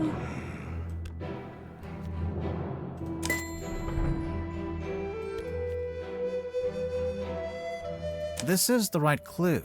Okay.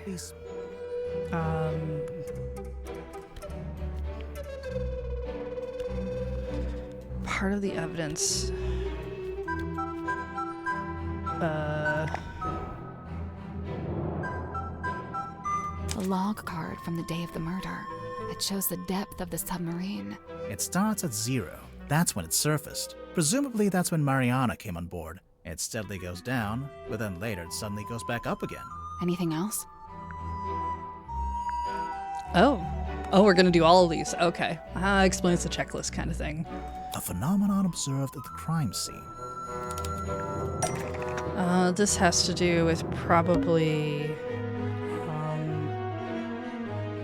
maybe this. That's not it. No? The stool? Nope.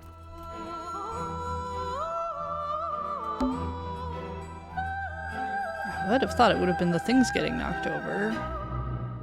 Oh, the blood. Nothing. Okay, or not. A phenomenon that's evidence of the submarine suddenly tilting.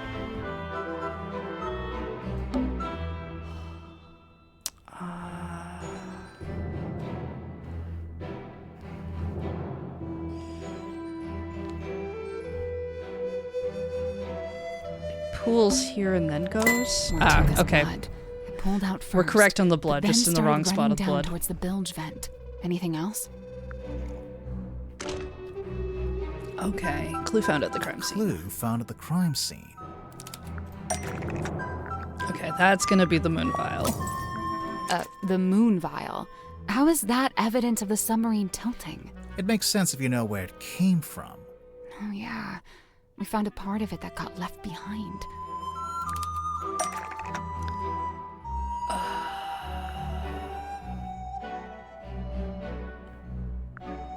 Where did the moon vial come from? We found part of it. That was the ship in the bottle, because it's, yeah, that. Glass dropper. So the moon vial rolled right off Mortuga's desk and through the hole in the floor. Once the culprit had the key, they could let themselves into the captain's cabin, which, as we know, gave them access to the crime scene from above. They climbed down the rope, through the hole, and into this room, where they were free to take the content of the cauldron for themselves. Although, to get out, they'd need to climb back up the bell rope, meaning they'd have to leave the illusion theater with the iron bell still lowered onto the cauldron. Right, well, I figured they just turned the rope winch manually. I'm sure you could, even if it's not how you're supposed to do it. And after that, all they had to do was cover the hole back up with a rug in the desk. And lock the captain's cabin on their way out. Let's put this together, shall we? Go ahead. So, Mortuga opened the cauldron in order to take something out of it. And that's when he was killed. Okay, but how was he killed? Thing inside the cauldron? The thing inside the cauldron. On second thought, no? Maybe not. And that's when he was killed. I wanted it to be a weird thing inside the cauldron. Was he killed? The Iron Bell? The Iron Bell. We know that the cauldron lid is unlocked by that screwdriver kind of thing on the Iron Bell. And so, if Mortuga wanted to unlock the cauldron, he'd first have to lower the bell into this room, like we just did. You know, we've actually got evidence for this. First-hand evidence, no less. Do you? That he can confirm that he lowered the bell?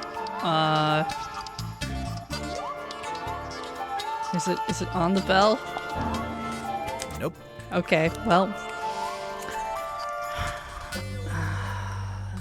Something or someone showed us a vision of Mortuga. Oh, right. Hexy. Hex, where are you? Hex had a memory of seeing Mortuga through the window of the Illusion Theater. Oh yeah, look at that. The dark shape that lowers down in front of Mortuga. That's the Iron Bell. Must be. But then to actually unlock the cauldron, you have to turn the handles on both sides of the bell. Yeah, well, we just did that too. It was easy. I mean, sure, if you've got two people taking one handle each, but how did Mortuga do it? Does he have incredibly long arms? They have help from someone else?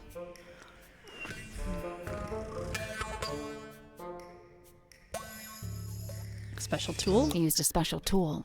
You sure about that? No, not really. But then to actually unlock the cauldron, you have to turn the handles on both sides of the bell. Yeah, well, we just did that too. It was easy. I mean, sure, if you've got two people taking one handle each, but how did Mortuga do it? He had help from someone else. Wait, really? You know what? Let's try that again. But then to actually unlock the cauldron, you have to Yeah, well, we just did that. Sure, but how did Mortuga do it? He did it by himself. You think? I'm pretty sure, yeah. There's even a record of him trying to do this once before. Is there? What kind of record? Felicia Stonetop's diary, from their time on the Dearest Selena. Magnus put his arms around it to turn the things. He can just about reach, but I told him not to do it like that. Might not be safe, since we don't know exactly what'll happen. So I said we could do it together, one each. So Mortuga could do it by himself, but only just. Right, only just. In order to reach both sides, he had to place his body directly up against the bell, just like you were trying to do before I told you not to. And that's what got him killed? There's a slice on his neck. So I guess maybe there's a mechanism.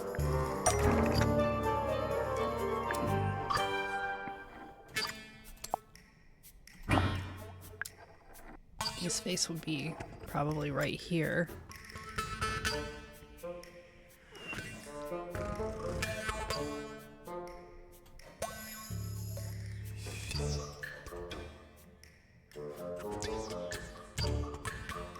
Right? Is it the moon? This is the right clue, but we want a No, specific... not the moon. The images, the darker part. Alright, so your head's always above, so yeah, I guess it would be the darker part. This is the right clue. No? But we want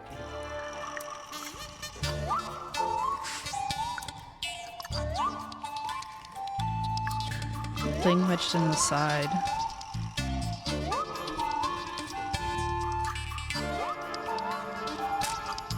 Maybe?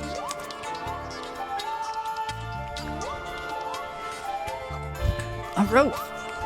Okay, it was designed to fit. Glued into, was removed from, was screwed into, wedged into. So a metal thing was wedged into the iron bell. When it rotated around. Oh, right, because, yeah, the bell would have to rotate, so his face would be up. Yeah, okay, that makes sense. A metal thing was wedged into the iron bell to kill Mortuga when it rotated around. Mortuga Yeah, my was bet's cut on the Dream straight Doctor. across the neck when the upper section of the bell swung around. We saw how fast it goes, and it's really heavy. It must have a whole load of force behind it. the little metal thing. It's not actually part of the iron bell. Someone must have put it there. Right, the culprit, presumably, knowing it would kill Mortuga if and when he tried to unlock the cauldron. Only it's, kinda small. Even if you did press up against the bell, I'm not sure it's long enough or sharp enough to cut you.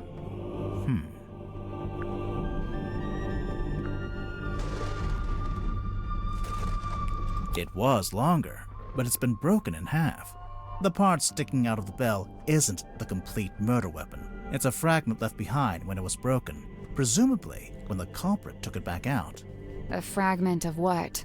A knife?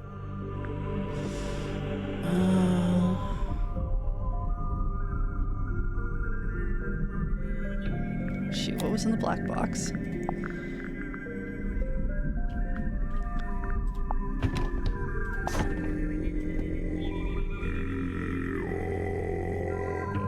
Right, the scrolled thing, so probably not the black A box. fragment of what? A knife? Belonged to Mortuga. Something that belonged to the culprit. Really? I'm gonna The part sticking out of the bell isn't the complete murder. It's a fragment left A behind. fragment of what? A knife? Something taken out of the black box. Alright. That's not it. Oops, right. What was in the black box? The ripped scroll. I guess it could have been...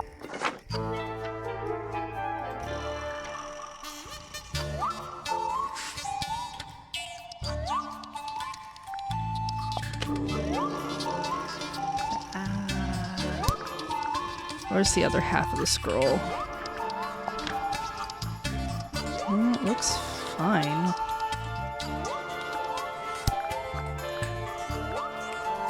Most important thing taken out of the 3 out of the box. Probably the ripped scroll tells us where it is. Morning letter was in there, and then there was also the reel.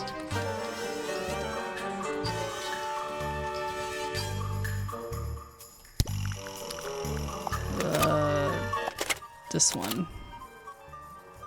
That seems weird.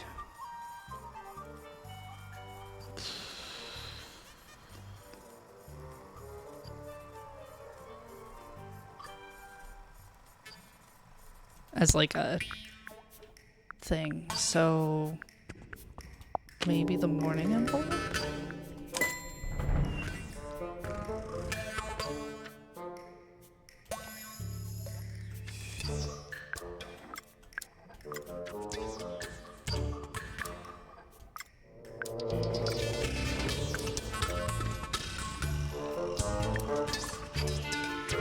Just be the envelope, right?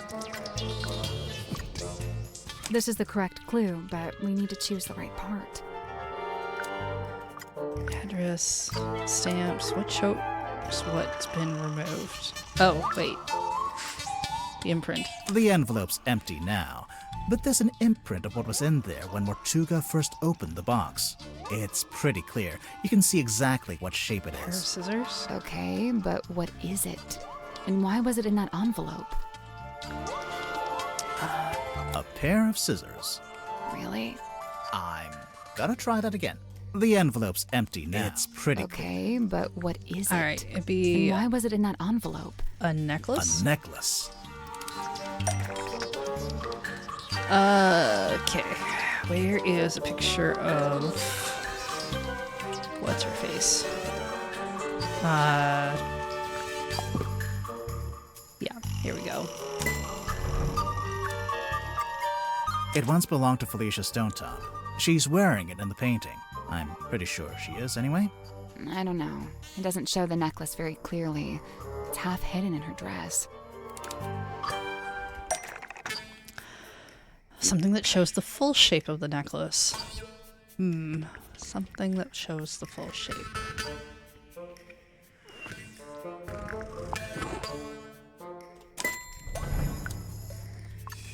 Here it is, as worn by Selena Stonetop, Felicia's mother, who presumably passed it down to her daughter.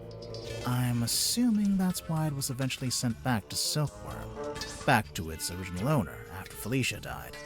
So, the morning envelope was sent to Fellow Manor, and then Selena, or Governor Fellow, or whoever, they put it in the black box. And then eventually Mariana comes along, finds the box, brings it onto the submarine, and hands it to Magnus Mortuga. Who then opens it while he's in the captain's cabin with the culprit.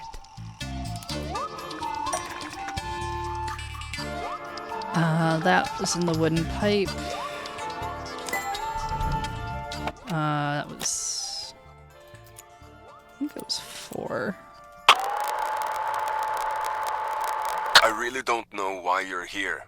Yeah, it's this one. I really don't know why you're here. This doesn't concern you. Even if it does, it is wholly unrelated to our unfortunate voyage. It doesn't open that way. It slides out at the side. Let me do it. There's something inside. Wait. What's this? But what happened next?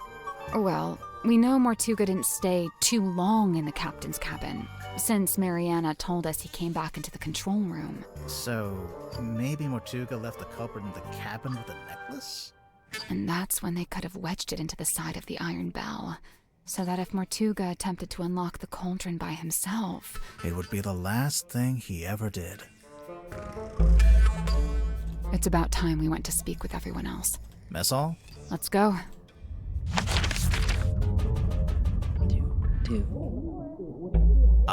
Where did everyone go? Wait, do you hear that? Are they all yelling at each other? I can hear them arguing. I think they're above us. In the parlor? What's going on? Surely the captain should be allowed to give out orders. Otherwise, what's the point? Look, I know this isn't ideal, but this is just how it needs to be until we can... Cynthia, you have visitors? Hi. Hey. We're back. What's going on? Cynthia's decided to lock us in. I've just locked the foredeck access, just for the time being. How come? She may have gone mad. We're still assessing. She's worried the culprit will attempt to escape as soon as they're named. Oh, we're naming the culprit? Lovely. Been looking forward to this. We're still doing that? I thought Cynthia fired the detective dudes. She didn't fire us. On the contrary, we've been pretty busy. Oh? Doing what? What else? Solving the mystery.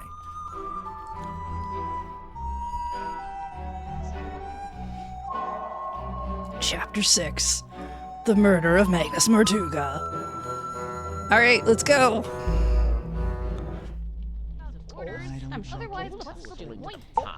So, what are we looking at? Do you have the murder weapon? No.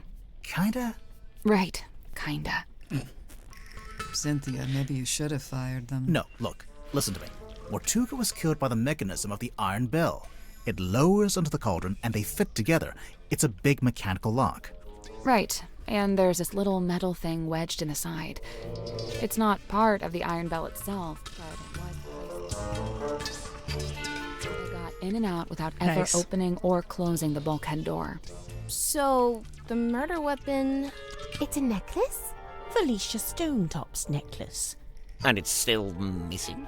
Right, apart from a small fragment that snapped off and was left in the iron bell. And Mortuga was killed because he tried to take something out of the cauldron? Take what out of the cauldron? It can only really be one thing. The one thing that all of this has been about.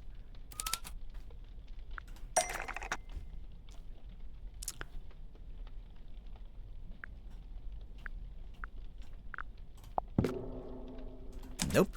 Dang it.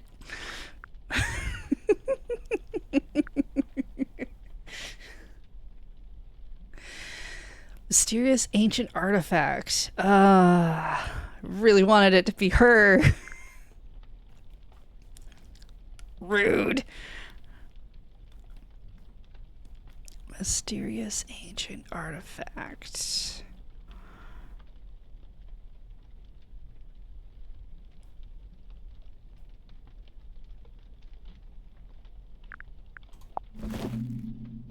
The mermaid's tongue.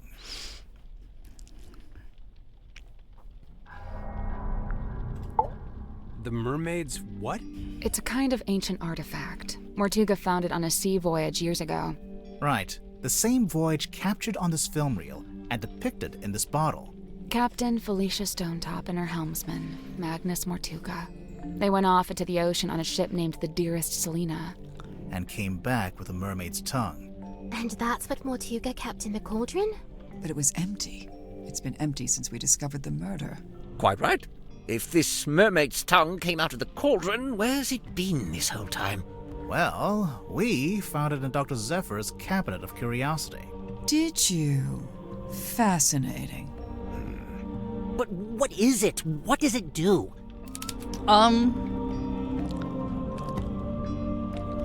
Unsure. Kind of looks like it might be a BDSM thing. Information about what it does. Okay, we have this. Actually, what does it do? Right. Communicates with people who are dead. The mermaid's tongue, said to facilitate communication with she who lies beyond the veil. Requires a special key to operate. Huh. A key? What kind of key? Wait, facilitate communication? What does that actually mean? It's a translator. When worn over one's head, the mermaid's tongue allows you to commune with the mermaid. Thus the name tongue, referring not to an appendage, but to the language spoken by the mermaid. How nice.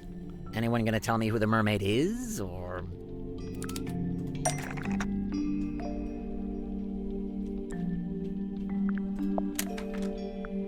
Nope. Dang. Okay. Image of the mermaid. Wants a photograph. Probably her painting. So there's a painting, painted by Selena Stonetop, we think. And a photograph taken with a submarine's underwater imaging system. And, why would you need a translator to talk to her? She's not local, or what? She speaks a language none of us could understand. It is said that attempting to commune with her without harnessing the mermaid's tongue would drive one mad. But how does it work? Nobody knows. Nice. Convenient. It is a powerful and priceless artifact. Oh, it's powerful, all right. Look what it's doing to all of you. I don't know, guys. I'm not sure if I'm buying into this thing. Kinda just looks like some grody old leather mask. Ooh. Is it a fake? That would clear Zephyr. That's because it's a fake. Are you sure? Not really, no. Kinda just looks like some grody old leather mask. I guess it might not be complete. That's because it's not complete. How do you know? So this image here, it's a photograph of a drawing. A cropped photograph, too. Ah. The good news is, we've got the real thing. Are we missing gems from it? 2 parts that make up a complete image of the mermaid's tongue. Okay.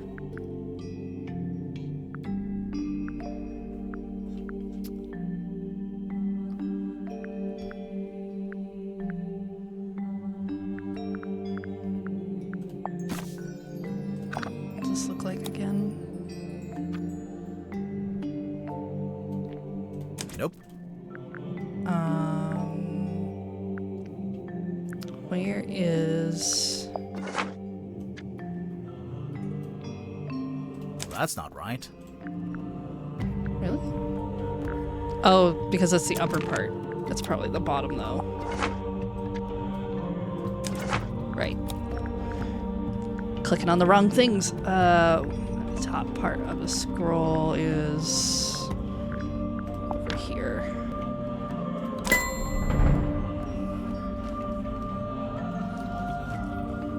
It turns out the ocean map shows what it's supposed to look like.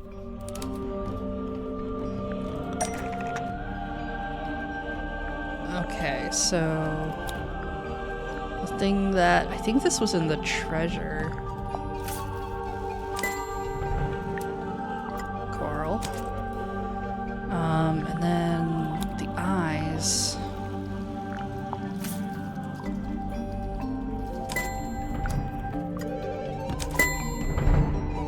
Yep. Totally gonna help at that party. Oh, sure, just help yourself to the stuff in my personal treasure chest. I don't mind. That antenna, is that coral? It looks sharp. It is, and it's hard, like crystal. I'm pretty sure it explains the scratch marks in the cauldron. But why did Mortuga keep it locked in the cauldron? Dark sunlight. He wanted to keep it hidden from everyone.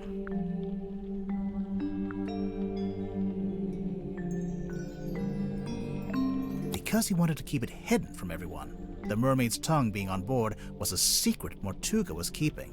The cauldron was covered by the sailcloth and locked in the storeroom, and Mortuga wanted to keep it that way. It's true. When he saw my poster, he told me we had to keep the cauldron covered up. Why the cauldron, though? Wouldn't it have been less conspicuous if he just kept it in a wooden crate or something? Keeping the mermaid's tongue in the cauldron wasn't something Mortuga came up with himself. Even before he ever found it, it's just where it's always been kept. The show the mermaid's tongue has historically always been kept in the cauldron.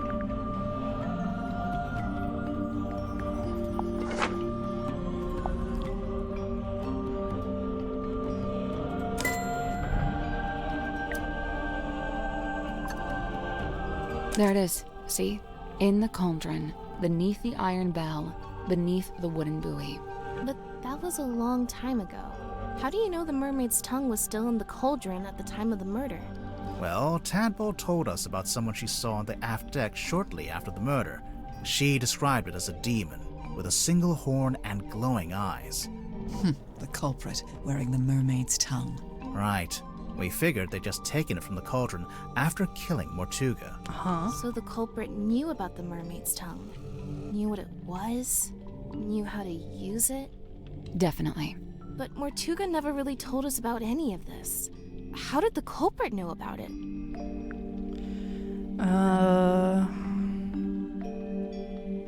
Maybe they were the third. I don't remember there being another person on the voyage. The boat shows only the two of them. But Mortuga never really told us about any of this. How did the culprit know about it? Creator? No.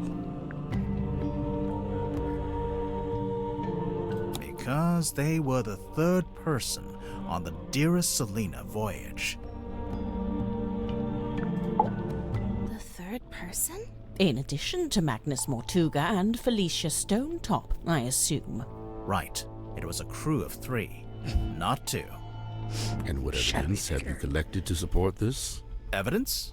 Let's see.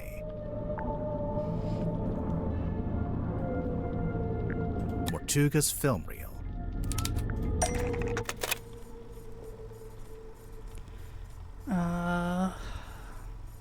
Which part of the evidence to suggest there were 3 people?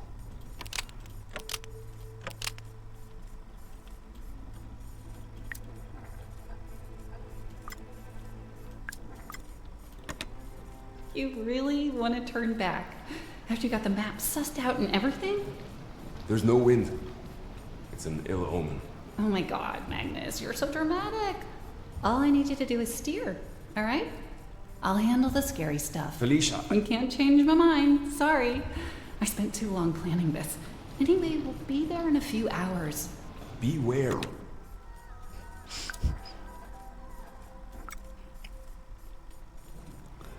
Okay, I didn't see that part when we initially watched this film, but... Oh yeah, look at that. Spooky. Let's see. The audio recording of Mortuga opening the black box. What recording is this? I really don't know why you're here. This doesn't concern you. Even if it does, it is wholly unrelated to our unfortunate voyage.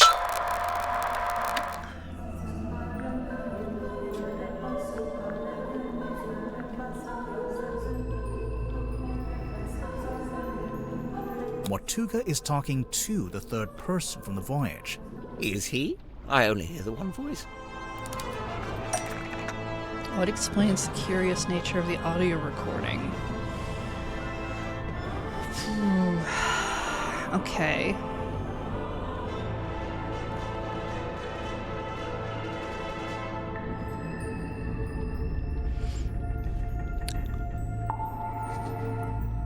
She said she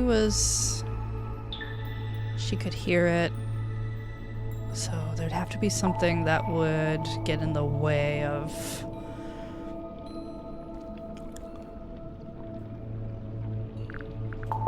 Is there something in the black box that would have... probably not.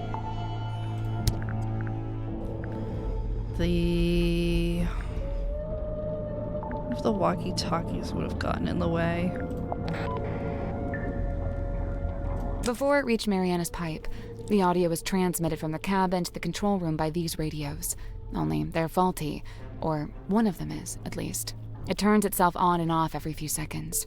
The cadence happened to line up with the conversation, so you only get Mortuga's half. Huh. That's quite the coincidence. Personally, if I'd written that, I'd feel guilty. There are more things in heaven and earth, Mr. Werman. Yeah. Let's see. The ship in a bottle. Gasp. Okay, feels cold to the touch because it's very heavy. Strange smell rattles when you shake it. Because there's a model of someone else hidden inside the ship. The ship in a bottle rattles when you shake it because a model of someone else is hidden inside the ship. I knew there was something in there. Someone in there. Well, there we are. Quite a bit of evidence as it stands. All right, but does any of that tell you who it actually is? Potentially, yeah.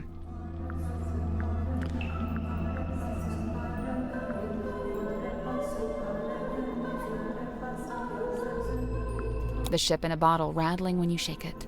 Wait, the model person inside the ship? There's a way to work out who it is? I can think of a way. Let's do it with logic and reasoning. Oh, shall darn we? it, I wanted to break it. First, we'll compare the ship in a bottle with Mortuga's other wooden model. Okay, that was the model town. The model town. What about it? The people who aren't in the town. What do you mean? Mortuga and Felicia aren't in the town because they're on the ship. Selena too, I suppose, since she's the figurehead. I don't think they're who she's talking about. It's important to remember that the model town is specific to Mortuga's life. When adding the model figures, he only included people he had dealings with. And he only detailed the buildings he was familiar with. The rest are just generic blocks. With this in mind, there's someone else who should be here, but isn't. Nope. Really? Okay. Someone who logically should appear in the model town based on Mortuga's choice of which buildings to include.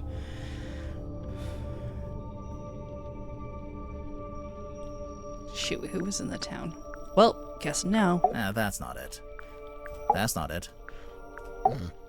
Mortuga made a detailed model of Grip's shop. It's not a generic cube like everything else, which means there should be a model of Grip himself. But it's not there. But why would Mortuga include Grip in his model town? Did they know each other? And if they did, how did Grip end up going along on Mortuga's ship? Right. Not that part of the map, this part of the map.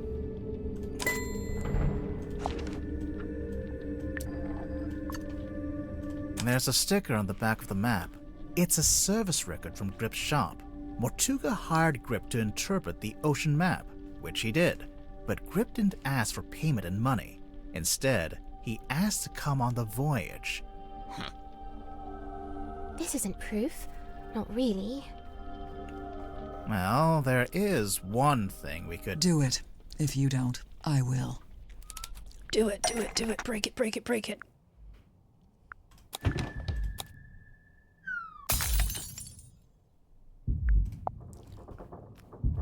I like we get different objects to break things with.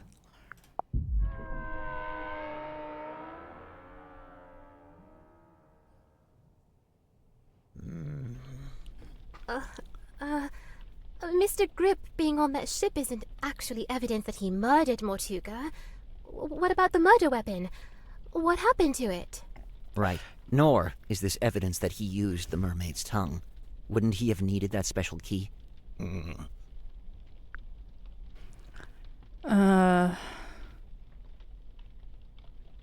He has both of them. Grip still has both the murder weapon and the key.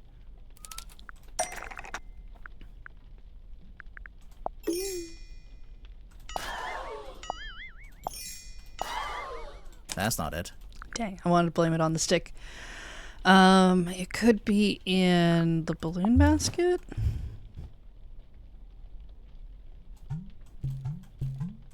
Maybe not.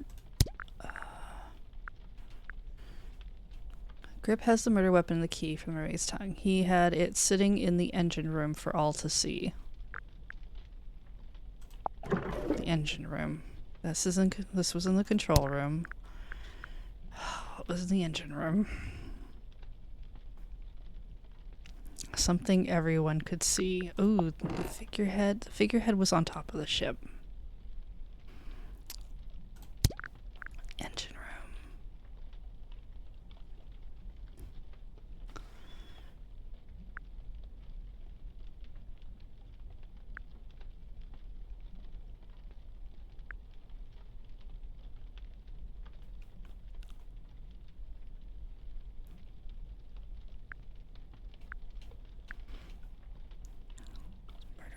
And the key. It's in the engine room for all to see.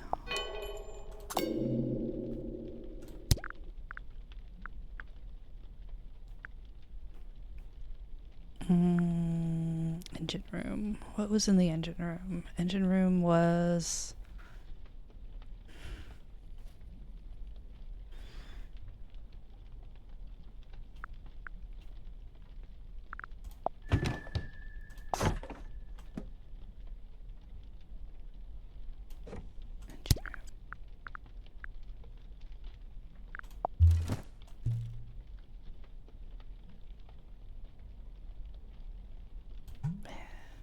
That's not it. Engine room. Oh, the broken compass, of course. It's like right here. The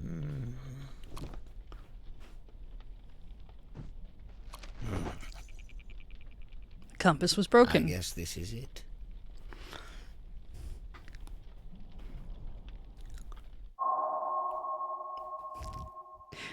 Chapter 7. The Wayward Navigator.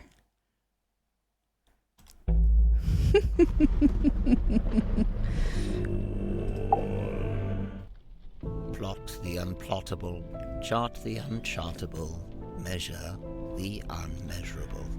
A hollow promise, such feats belong not to mortal hands. But after years of fraudulently offering this to others, I began, in earnest, to yearn for it myself. A quiet desire to journey into the unknown, to quantify it. A lifelong coward, I could never convince myself to act on it. I tell myself as an excuse that I never had any kind of opportunity to act on it. Until one day, I did. That was the ocean map. Mortuga sought me out, sought out my services. Not because we were friends, but simply because I was the one with the skills to interpret that inscrutable map of his. Sensing an opportunity at long last, I refused financial payment for the work. Instead, I asked to be brought along on the ensuing voyage. Mortuga was surprised by the request, but he ultimately agreed to my terms. Such was his desire to interpret the map. The work was done, and so we went. Despite my bold intentions, I mostly found myself sheltering within Felicia's cabin during the voyage. All the while, she and Mortuga stood around on deck looking windswept and heroic, far more at home on the sea than I. Regret reared its head. Regret over inviting myself into their world. From within the cabin, I sat and listened to their conversation. Felicia was telling Mortuga what they were looking for, what they were hoping to find.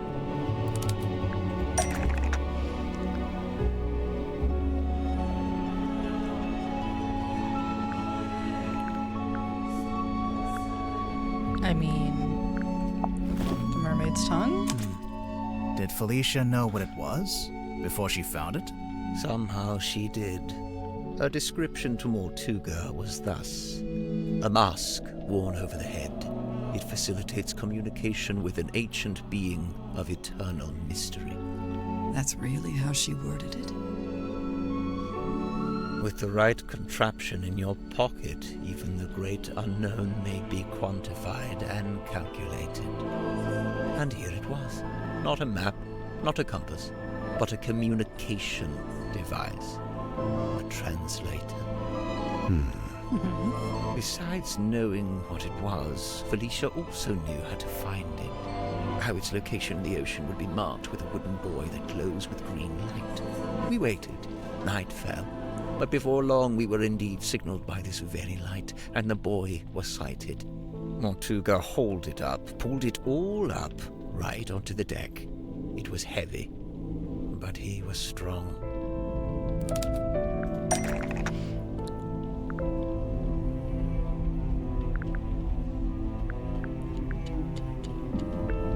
I mean... The bell and the cauldron locked together to form that single shape. Mortuga went to unlock it by himself, but Felicia cautioned him against it. She warned that it could be dangerous to stand so close, as the mechanism would be surely powerful. And so they unlocked it together, taking a handle each. Felicia took the mermaid's tongue from within the cauldron. Did it have the coral and the gemstone eyes? Yes, they were attached. And what about the necklace? Felicia had it around her neck. She'd come prepared, clearly. Did she use it? Yes, I watched her do it. She used the necklace key to wind up the mermaid's tongue and placed it over her head. Felicia spoke through the mask. Her voice was changed. The mermaid was summoned.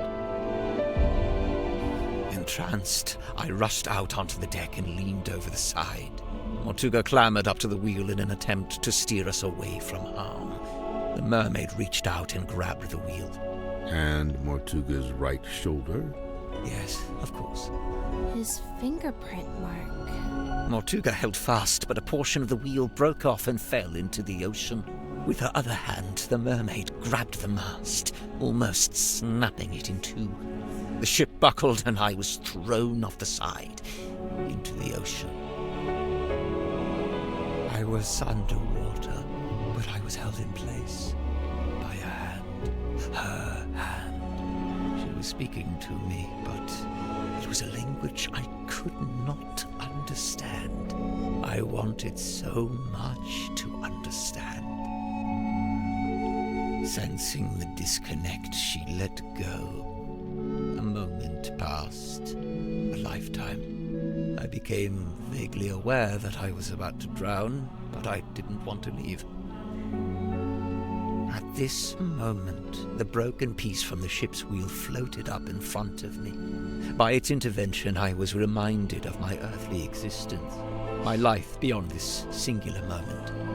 I was overwhelmed with a cowardly desire to return to the surface, to see the sun, to live, to breathe. I grabbed onto the broken wheel and let it carry me up to the surface. The mermaid was nowhere to be seen. Neither was the dearest Selena. Wait, the wood from the broken wheel.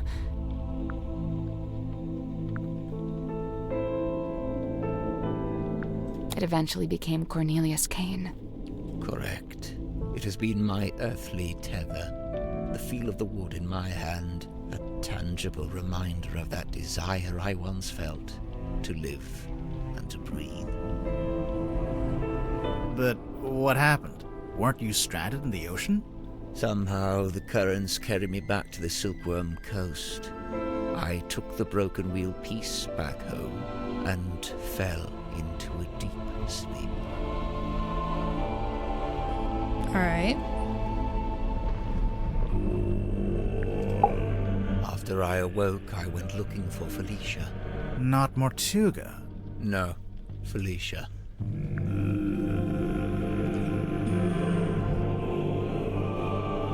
Felicia had been the one wearing the mermaid's tongue. correct. Yeah. Given what I knew of its So she would have been the one who I surmise she understood may it? have understood what the mermaid had said to me. I went to the Stone Top Inn, but Felicia was not there. I searched through the empty building until I came to Mortuga's room. I was encouraged to see that he had at least retained the wooden boy and the iron bell. Mortuga was in his bed, asleep. He looked ill, weak. I woke him up. I asked him about the mermaid's tongue. What had happened to it? Where was it? At first, Mortuga said nothing. He merely looked at me. He told me that he and Felicia had locked it away in the cauldron and thrown it back into the ocean. He said they'd kept the wooden boy so that nobody else would ever be able to find it, and they'd kept the iron bell so that even if someone was to come across the cauldron, they wouldn't be able to unlock it. I was horrified to learn this. My only chance of summoning and communicating with the mermaid lost beneath the waves. Or so I thought. Did you ask about the necklace key? Mortuga hadn't mentioned it, and I did not ask about it. At that time, I simply assumed it had been left in the mouth of the mermaid's tongue and thus would be in the cauldron. I demanded that we take the dearest Selena back out on a second voyage to recover the sunken cauldron. Mortuga said it was impossible. For one, the dearest Selena couldn't recover it from the bottom of the ocean if it was not attached to the boy. And secondly, Felicia had decommissioned the ship and it was being taken apart at the shipyard. In explanation, Mortuga handed me a folded piece of parchment.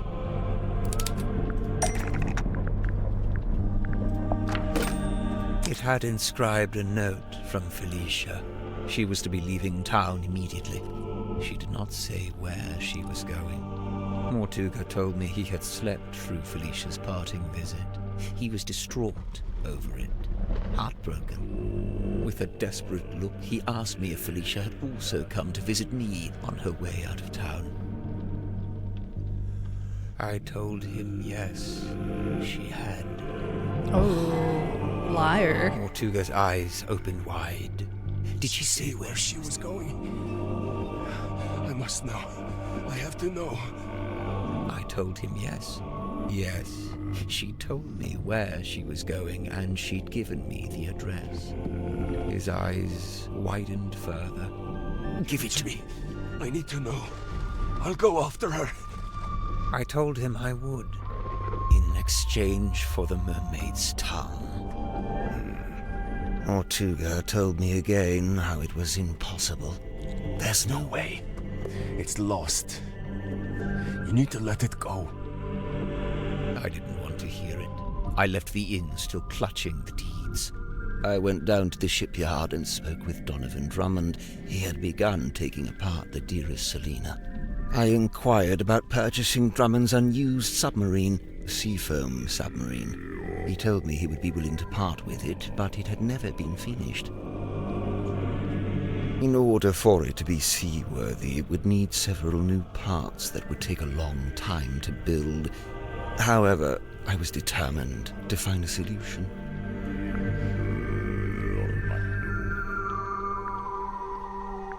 You offered to buy both the Seafoam submarine and the dearest Selena. Correct. I suggested we could use parts from the sailing ship to finish the submarine. Drummond merely asked how I was going to pay for 2 vessels. I showed him the deeds to the Stone Top Inn. He accepted it as payment. Is the inn really worth as much as 2 vessels? Perhaps not. But in truth, I think Drummond was glad to have an excuse to part with them.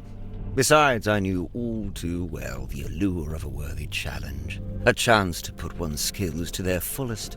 Indeed, the task of combining the 2 incomplete vessels into a single seaworthy one was highly intriguing to him. And so, it was done. But if you commissioned it, why was it called the Mortuga submarine? Who painted that on the foredeck? Drummond did. He didn't want it to say Seafoam any longer. Too many painful memories. But why Mortuga and not Grip?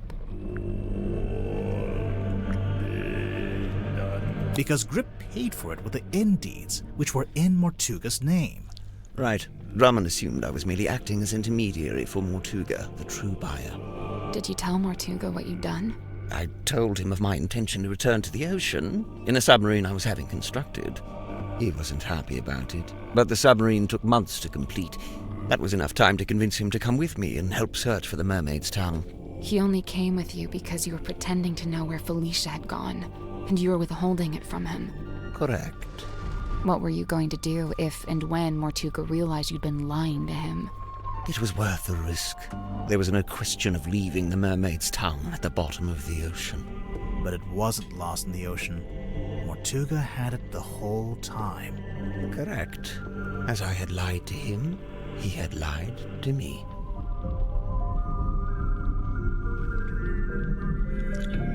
Alright. Mortuga smuggled the Mermaid's tongue onto the submarine before we left. He didn't want to leave it behind, but he didn't want me to know he had it. Smuggled? How?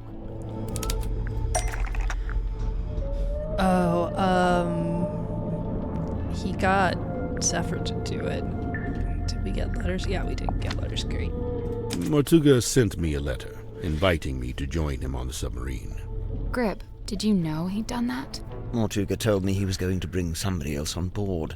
An old friend, a collector of occult curiosities who might be helpful.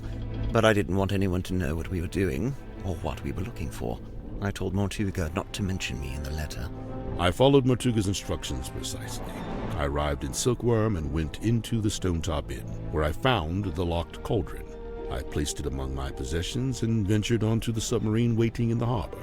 We departed. Zephyr thought he and Mortuga were the only two souls on the ship. I stayed hidden for a week, before staging a balloon crash and pretending that Mortuga had rescued me from the ocean. That way I was free to move around the submarine in view of Zephyr, but he could dismiss me as a hapless traveler picked up along the way. So, to begin with, it was just you three. But it didn't stay like that for long. It didn't. Okay,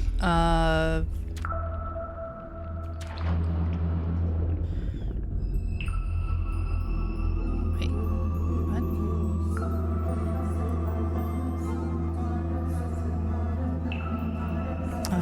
You. Probably you, then.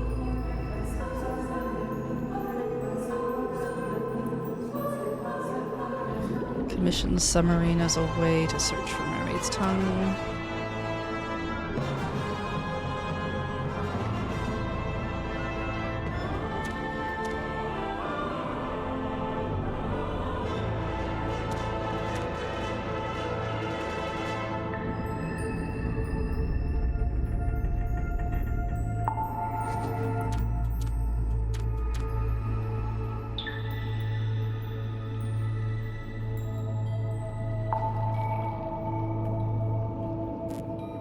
Commissioned the submarine.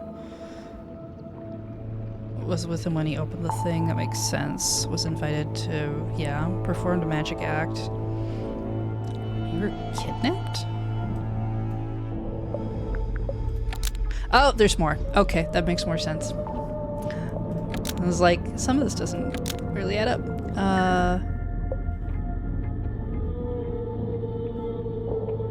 Tried to convince women to kill Magus and Mortuga, yes. This is... You were the one who did that. I think you were sent the letter.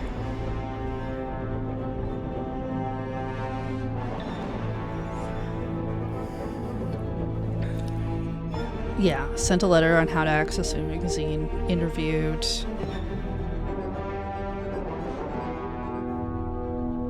Did bring the black box.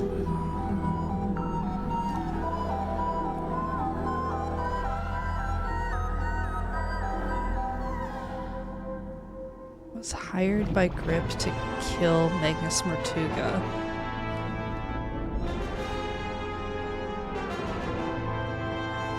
Okay.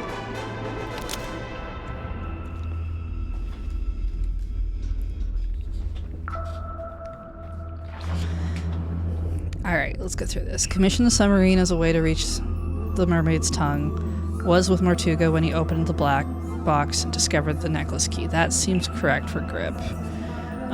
For Symmetry, was invited to work alongside Dr. Zephyr in the Dream Chamber. That's true. Performed a magic act for Martuga, which appeared to make him miserable. Asked to smuggle the tongue onto the submarine. Was asked by Martuga to keep the mermaid's tongue safe in his cabinet of curiosity. Very likely.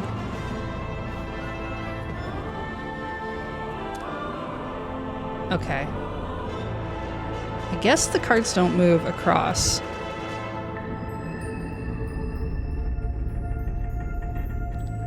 So, I mean, this kind of has to be. Click the cards to flip. Ugh.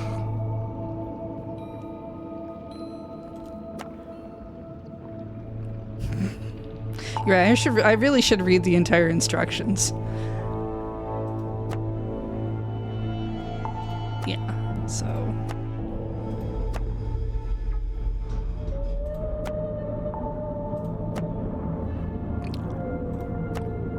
Was asked by Martuga to perform a magic act in the Illusion Theater. I think she was not asked for that. Okay. There, sent to spy on him makes more sense. Yeah, she found a contract. Was hired by Martuga to find information about Felicia Stonetop. That wouldn't have been you.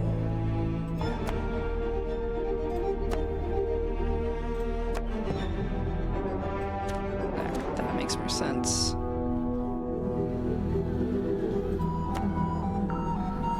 Okay, I think this is right. Nope. Nope. What am I missing? Oh. Right. I read that wrong. Marcus Murdoon. Makes more sense.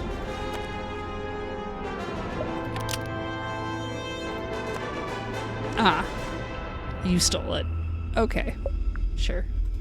Well, that's about the long and short of it. No. What? You can't leave it like that. You've left them with misconceptions. You should tell them what you know. All of it. What do you mean? Misconceptions? Maybe one or two, yeah. Alright.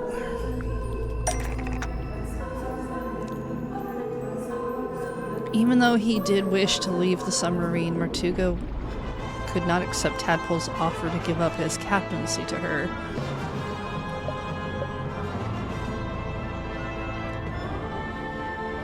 He needed...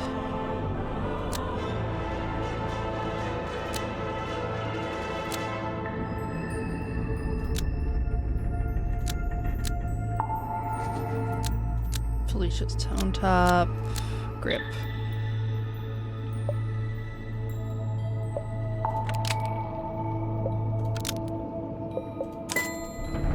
He always did think he would make the best captain, and he did want to leave. But he couldn't. Not without the information he so desired. Not just that. Since it turned out he had the mermaid's tongue on board the entire time, I don't think he wanted to leave me on the submarine with it. He didn't want me anywhere near it. He was trying to protect you. I'm aware. Okay. Cynthia became captain because of the command contract. It was another page that we discovered inside the message in the bottle. Well, it's true that Martuga did decide to create the command contract after Cynthia showed him... I think it was the Indeeds. The contract was never intended for Cynthia. Pretty sure it was the Indeeds. So, who was it for? Me. Once Martuga found out the Indeeds had been used to pay for the submarine, he realized for the first time that he was its legal owner. He really hadn't known that before? No, he'd always assumed I paid for it with my own money. Armed with the new information, Martuga attempted to use it to control me. Thus, the command contract. What exactly was he hoping to achieve? To strong-arm me into telling him where Felicia had gone, and to cease my search for the mermaid's tongue. But it didn't work. Of course not. Wasn't Mortuga supposed to be paperwork averse? I'm surprised to learn he would try to control someone with a contract. Where would he even get an idea like that? That's my bad. Yeah, I figured. I ended up telling him all about contracts, what they are, how they work. I like Dirk. I mean, I don't think I'd want to hang out with him, but I like his personality. I guess It's pretty Mortuga neat. thought if I could be controlled by a contract, maybe someone else could be too. All right.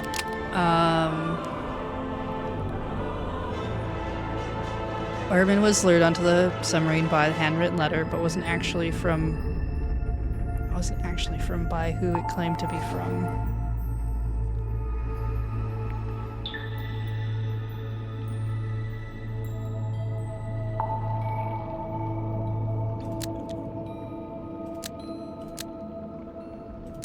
Okay, handwritten letter makes sense.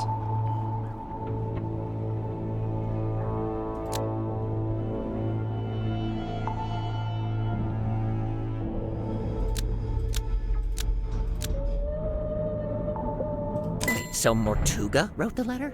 Not exactly. It was his idea, but he wasn't one for writing by hand, so he asked me to do it for him. But why Ibis? Mortuga didn't want to reveal too much in the letter, so he had the idea to pretend to be a neutral third party. We learned about Ibis from that newspaper page, but it just needed to be someone you would listen to. Honestly, I'm surprised it worked. Huh. This explains why Mortuga kept asking about my father. Oh yeah, I was wondering about that. Were you able to tell him anything? Afraid not. I haven't spoken to my father in years. Do you think he would have known anything about Felicia?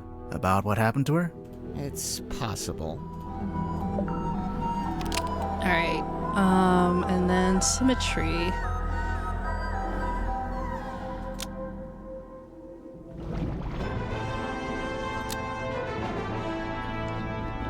So just found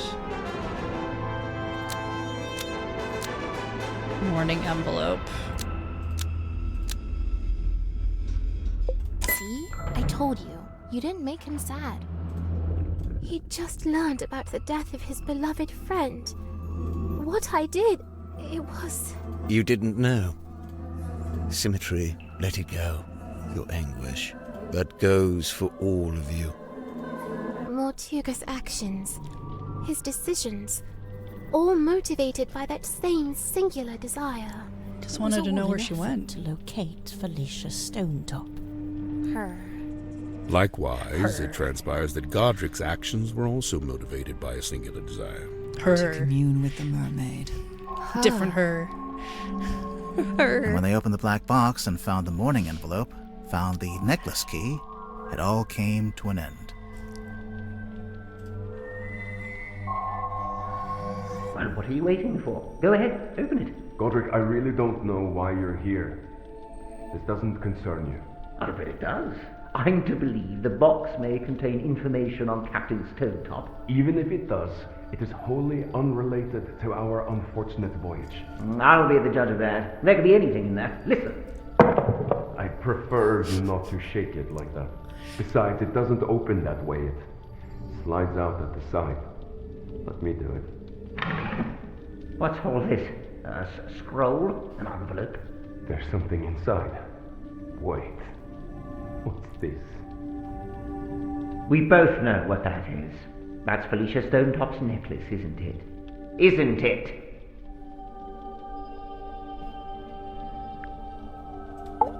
Our discovery of the necklace precipitated two important conclusions.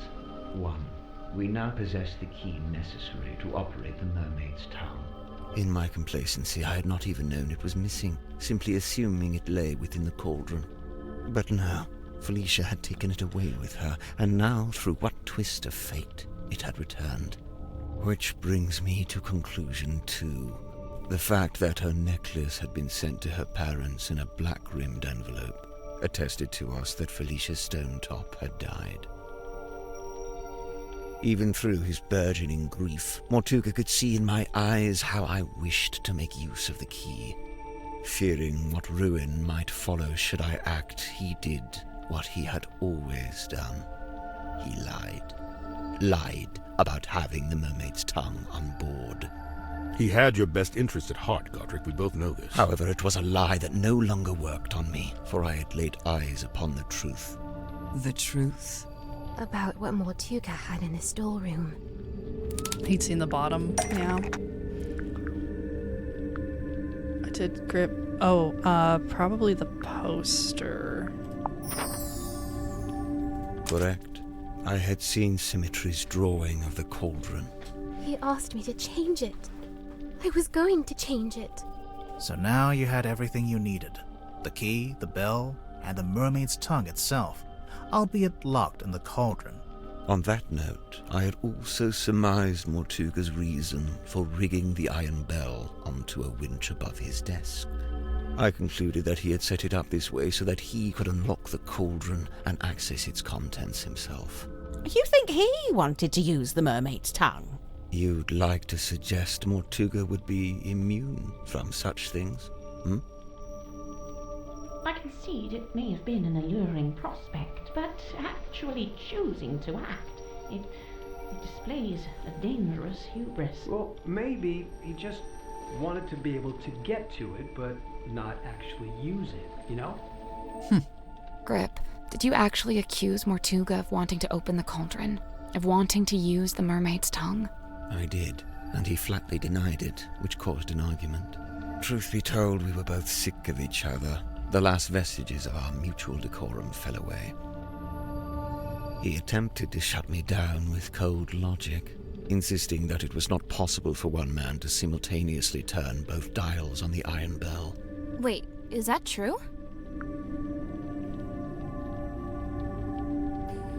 Kinda. Depends how big you are, how wide your arms are. I knew Mortuga would be capable of it. He had the longest arms of everyone. That he intended to do it. Well, not to side with Grip here, but he was right. Mortuga did open the cauldron, didn't he? Perhaps his intention was simply to move the mermaid's tongue to a newly contrived hiding place. Maybe he was just gonna destroy it. As he should have done years hence, I might add. Grimoire, what do you think? I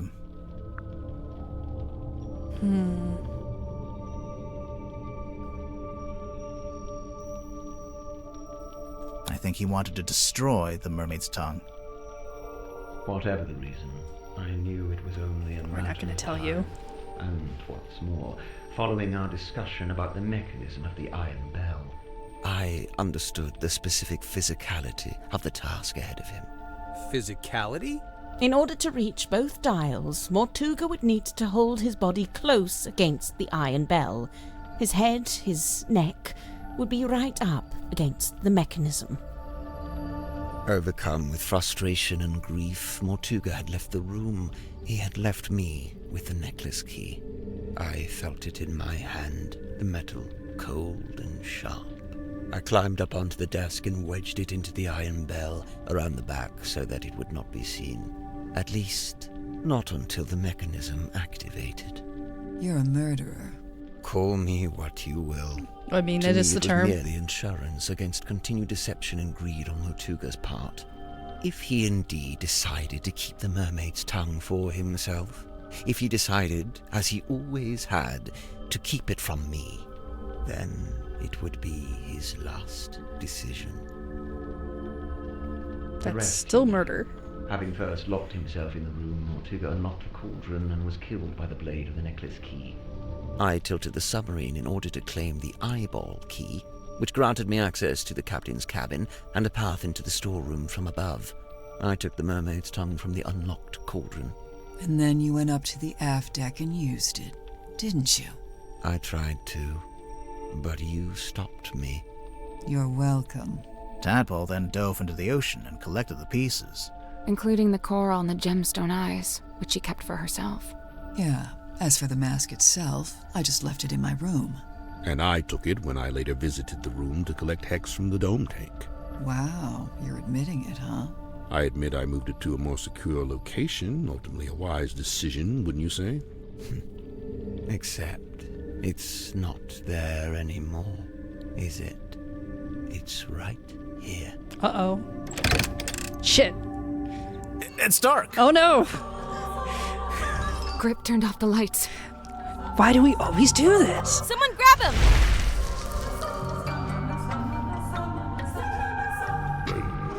Her. The mermaid's tongue, it's gone. He took it. He must have. He can't have gone up to the foredeck. It's still locked. Which way did he go? Okay, we are in the parlor. He can't go upstairs. Maybe he'd go to the control room? Oh, no, wait. The airlock grotto. Okay. The engine room. The aft deck. What about the aft deck? Let's go. Maybe we can catch him.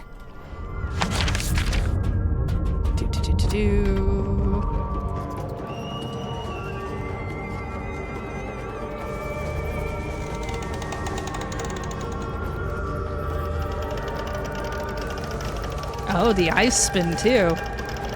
Okay. Uh-huh.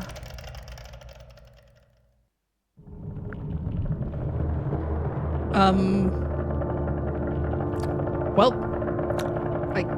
we fight? He's wearing it. Are we too late? Oh, that's fun text. I don't...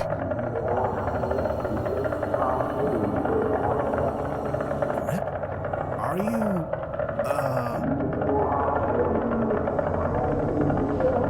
What? He's got the print on his... Wait, where's he going? When he was grabbed. He's going outside, of course. It's the compass. He fixed it. Service record. He put a service record on it. Cost waived. Alright. What's he going to do? Should we follow him? I don't... He's locked the door. Can you see him through the window? Whoa. Oh, shit.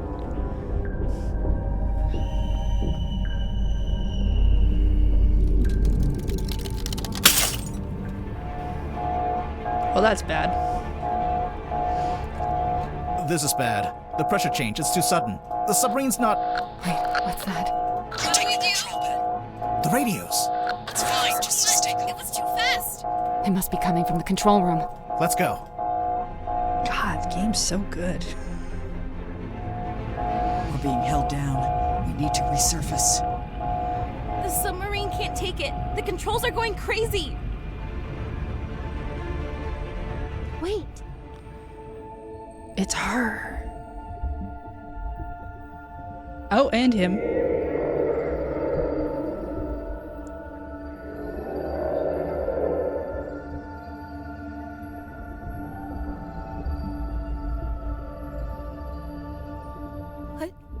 What did she... Well, he's dead.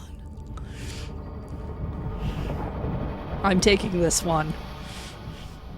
He will not return. She let us go.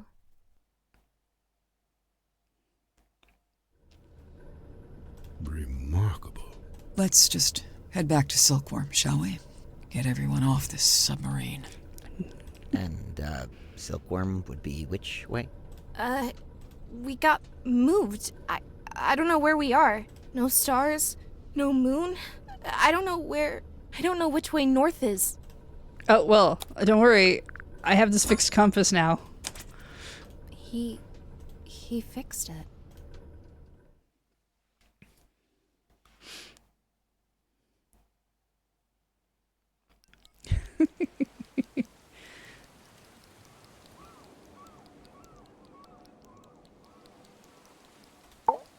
I don't know about you, but I thought that was all very interesting. Yeah, I would have to agree. You must be pleased. You've come away with a new story to tell around the campfire. Quite right. I'm not sure it would be wise to tell too many people. No, don't worry. I'll change all your names to protect your privacy. What are you going to change my name to? Detective Galathorn. Wow, I love it. I'm almost afraid to ask. Sybil. Yep, this conversation is over.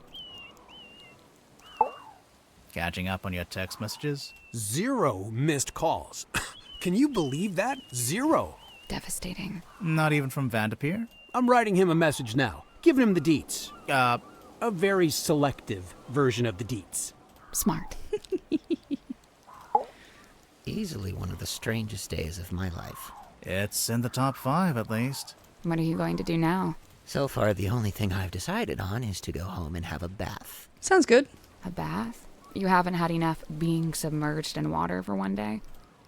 Okay, maybe a shower. Are you surprised this didn't turn out to be about the silver snake? Yeah, I guess. Although, they may be more related than we know. What? The silver snake and the mermaid? Yeah.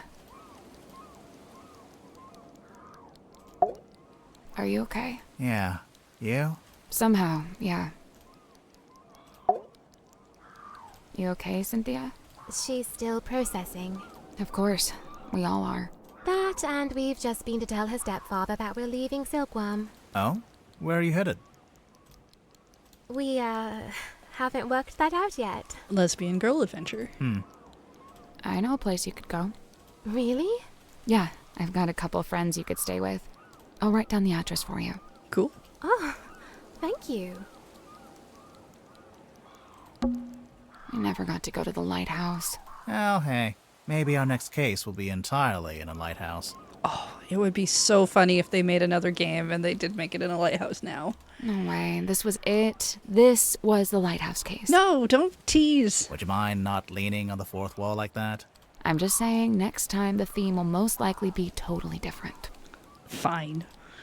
If there even is a next time. Don't do that. This was a lot of work. It may be unsustainable.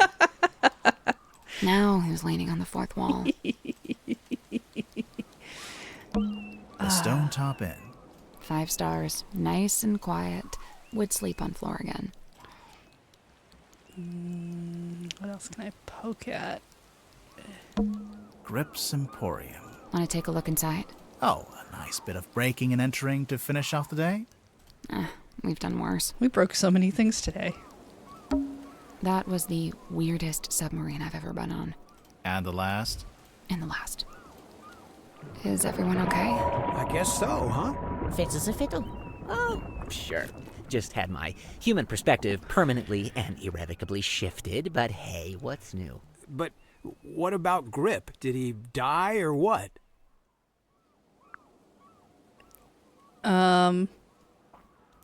Seems pretty likely. Seems very likely. But he made his choice. I really don't think it would do us any good to worry about it. Sally, did you write down that address for us? Yeah, I'm almost done. Just writing something on the back to help you out. Oh, like instructions? Yeah, kinda, yeah. You know, I really must be off. Ah, come on. You've got nowhere to be. You're quite right. Nowhere is precisely where I need to be, and I'm rather in a hurry to get there. All right, that was pretty good. I'll let that slide. And, Tadpole and Zephyr stayed on the submarine? Yeah. Are they gonna rename it? Of course not. You've got to keep the Mortuga name. It's like his fingerprint on history. You say that, but by all accounts, he actually didn't like the submarine very much. That's true. It wasn't his choice to be there. He spent all his time trying to work out how to leave. Well, yes, all right. I can see that. I'd say his fingerprint is right here. It's all of you. It's Symmetry, it's Cynthia, Tadpole, Zephyr, everyone he was kind to, everyone he helped. Dude, that's real. But what about the mermaid's tongue? What about it? Well, we still don't really know anything about it. How it works, who made it. Good. What? It's good that we don't know. It's right. The mermaid's tongue is a shameless shortcut, a trap for the impatient and the dissolute. But you don't want to know what the mermaid said? Oh, I want to know. But as I stand before you now, I can't know. You understand? That's just the way it's meant to be.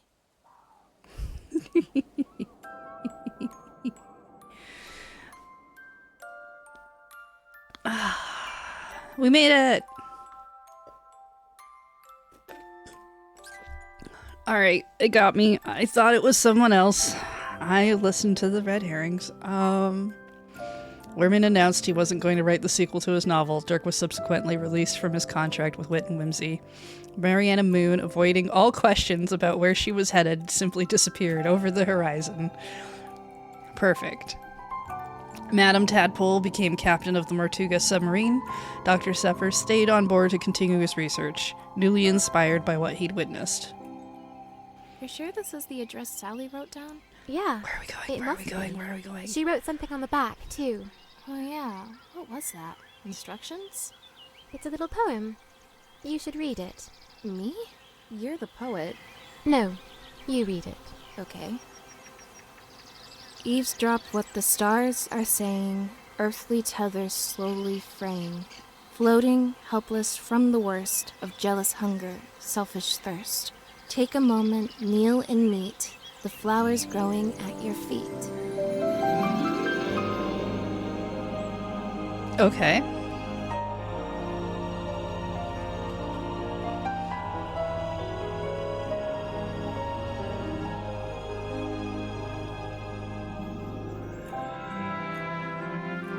Oh, it's the weird girl. I think? Or no, this is she was from Tangle Tower. Yes, right, it's these two. Fifi and Poppy, thank you. I have to remember the people's names. Right. So they left the tower. Good for them.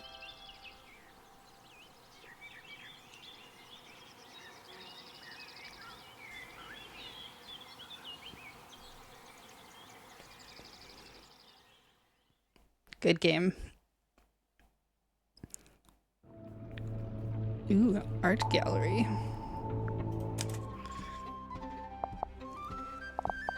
Characters, locations. Ooh, 3D model the submarine.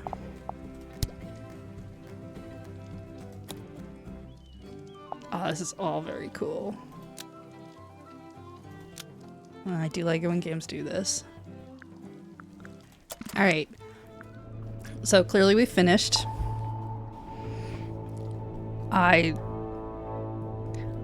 really like that every time they've made one of these games, it feels like they get better. Not that the previous games were bad, because they were excellent as well, but it feels like every time they make a new one, it's like you can feel the refining happening. It's fantastic. I hope they make another one. Who shall we go raid today?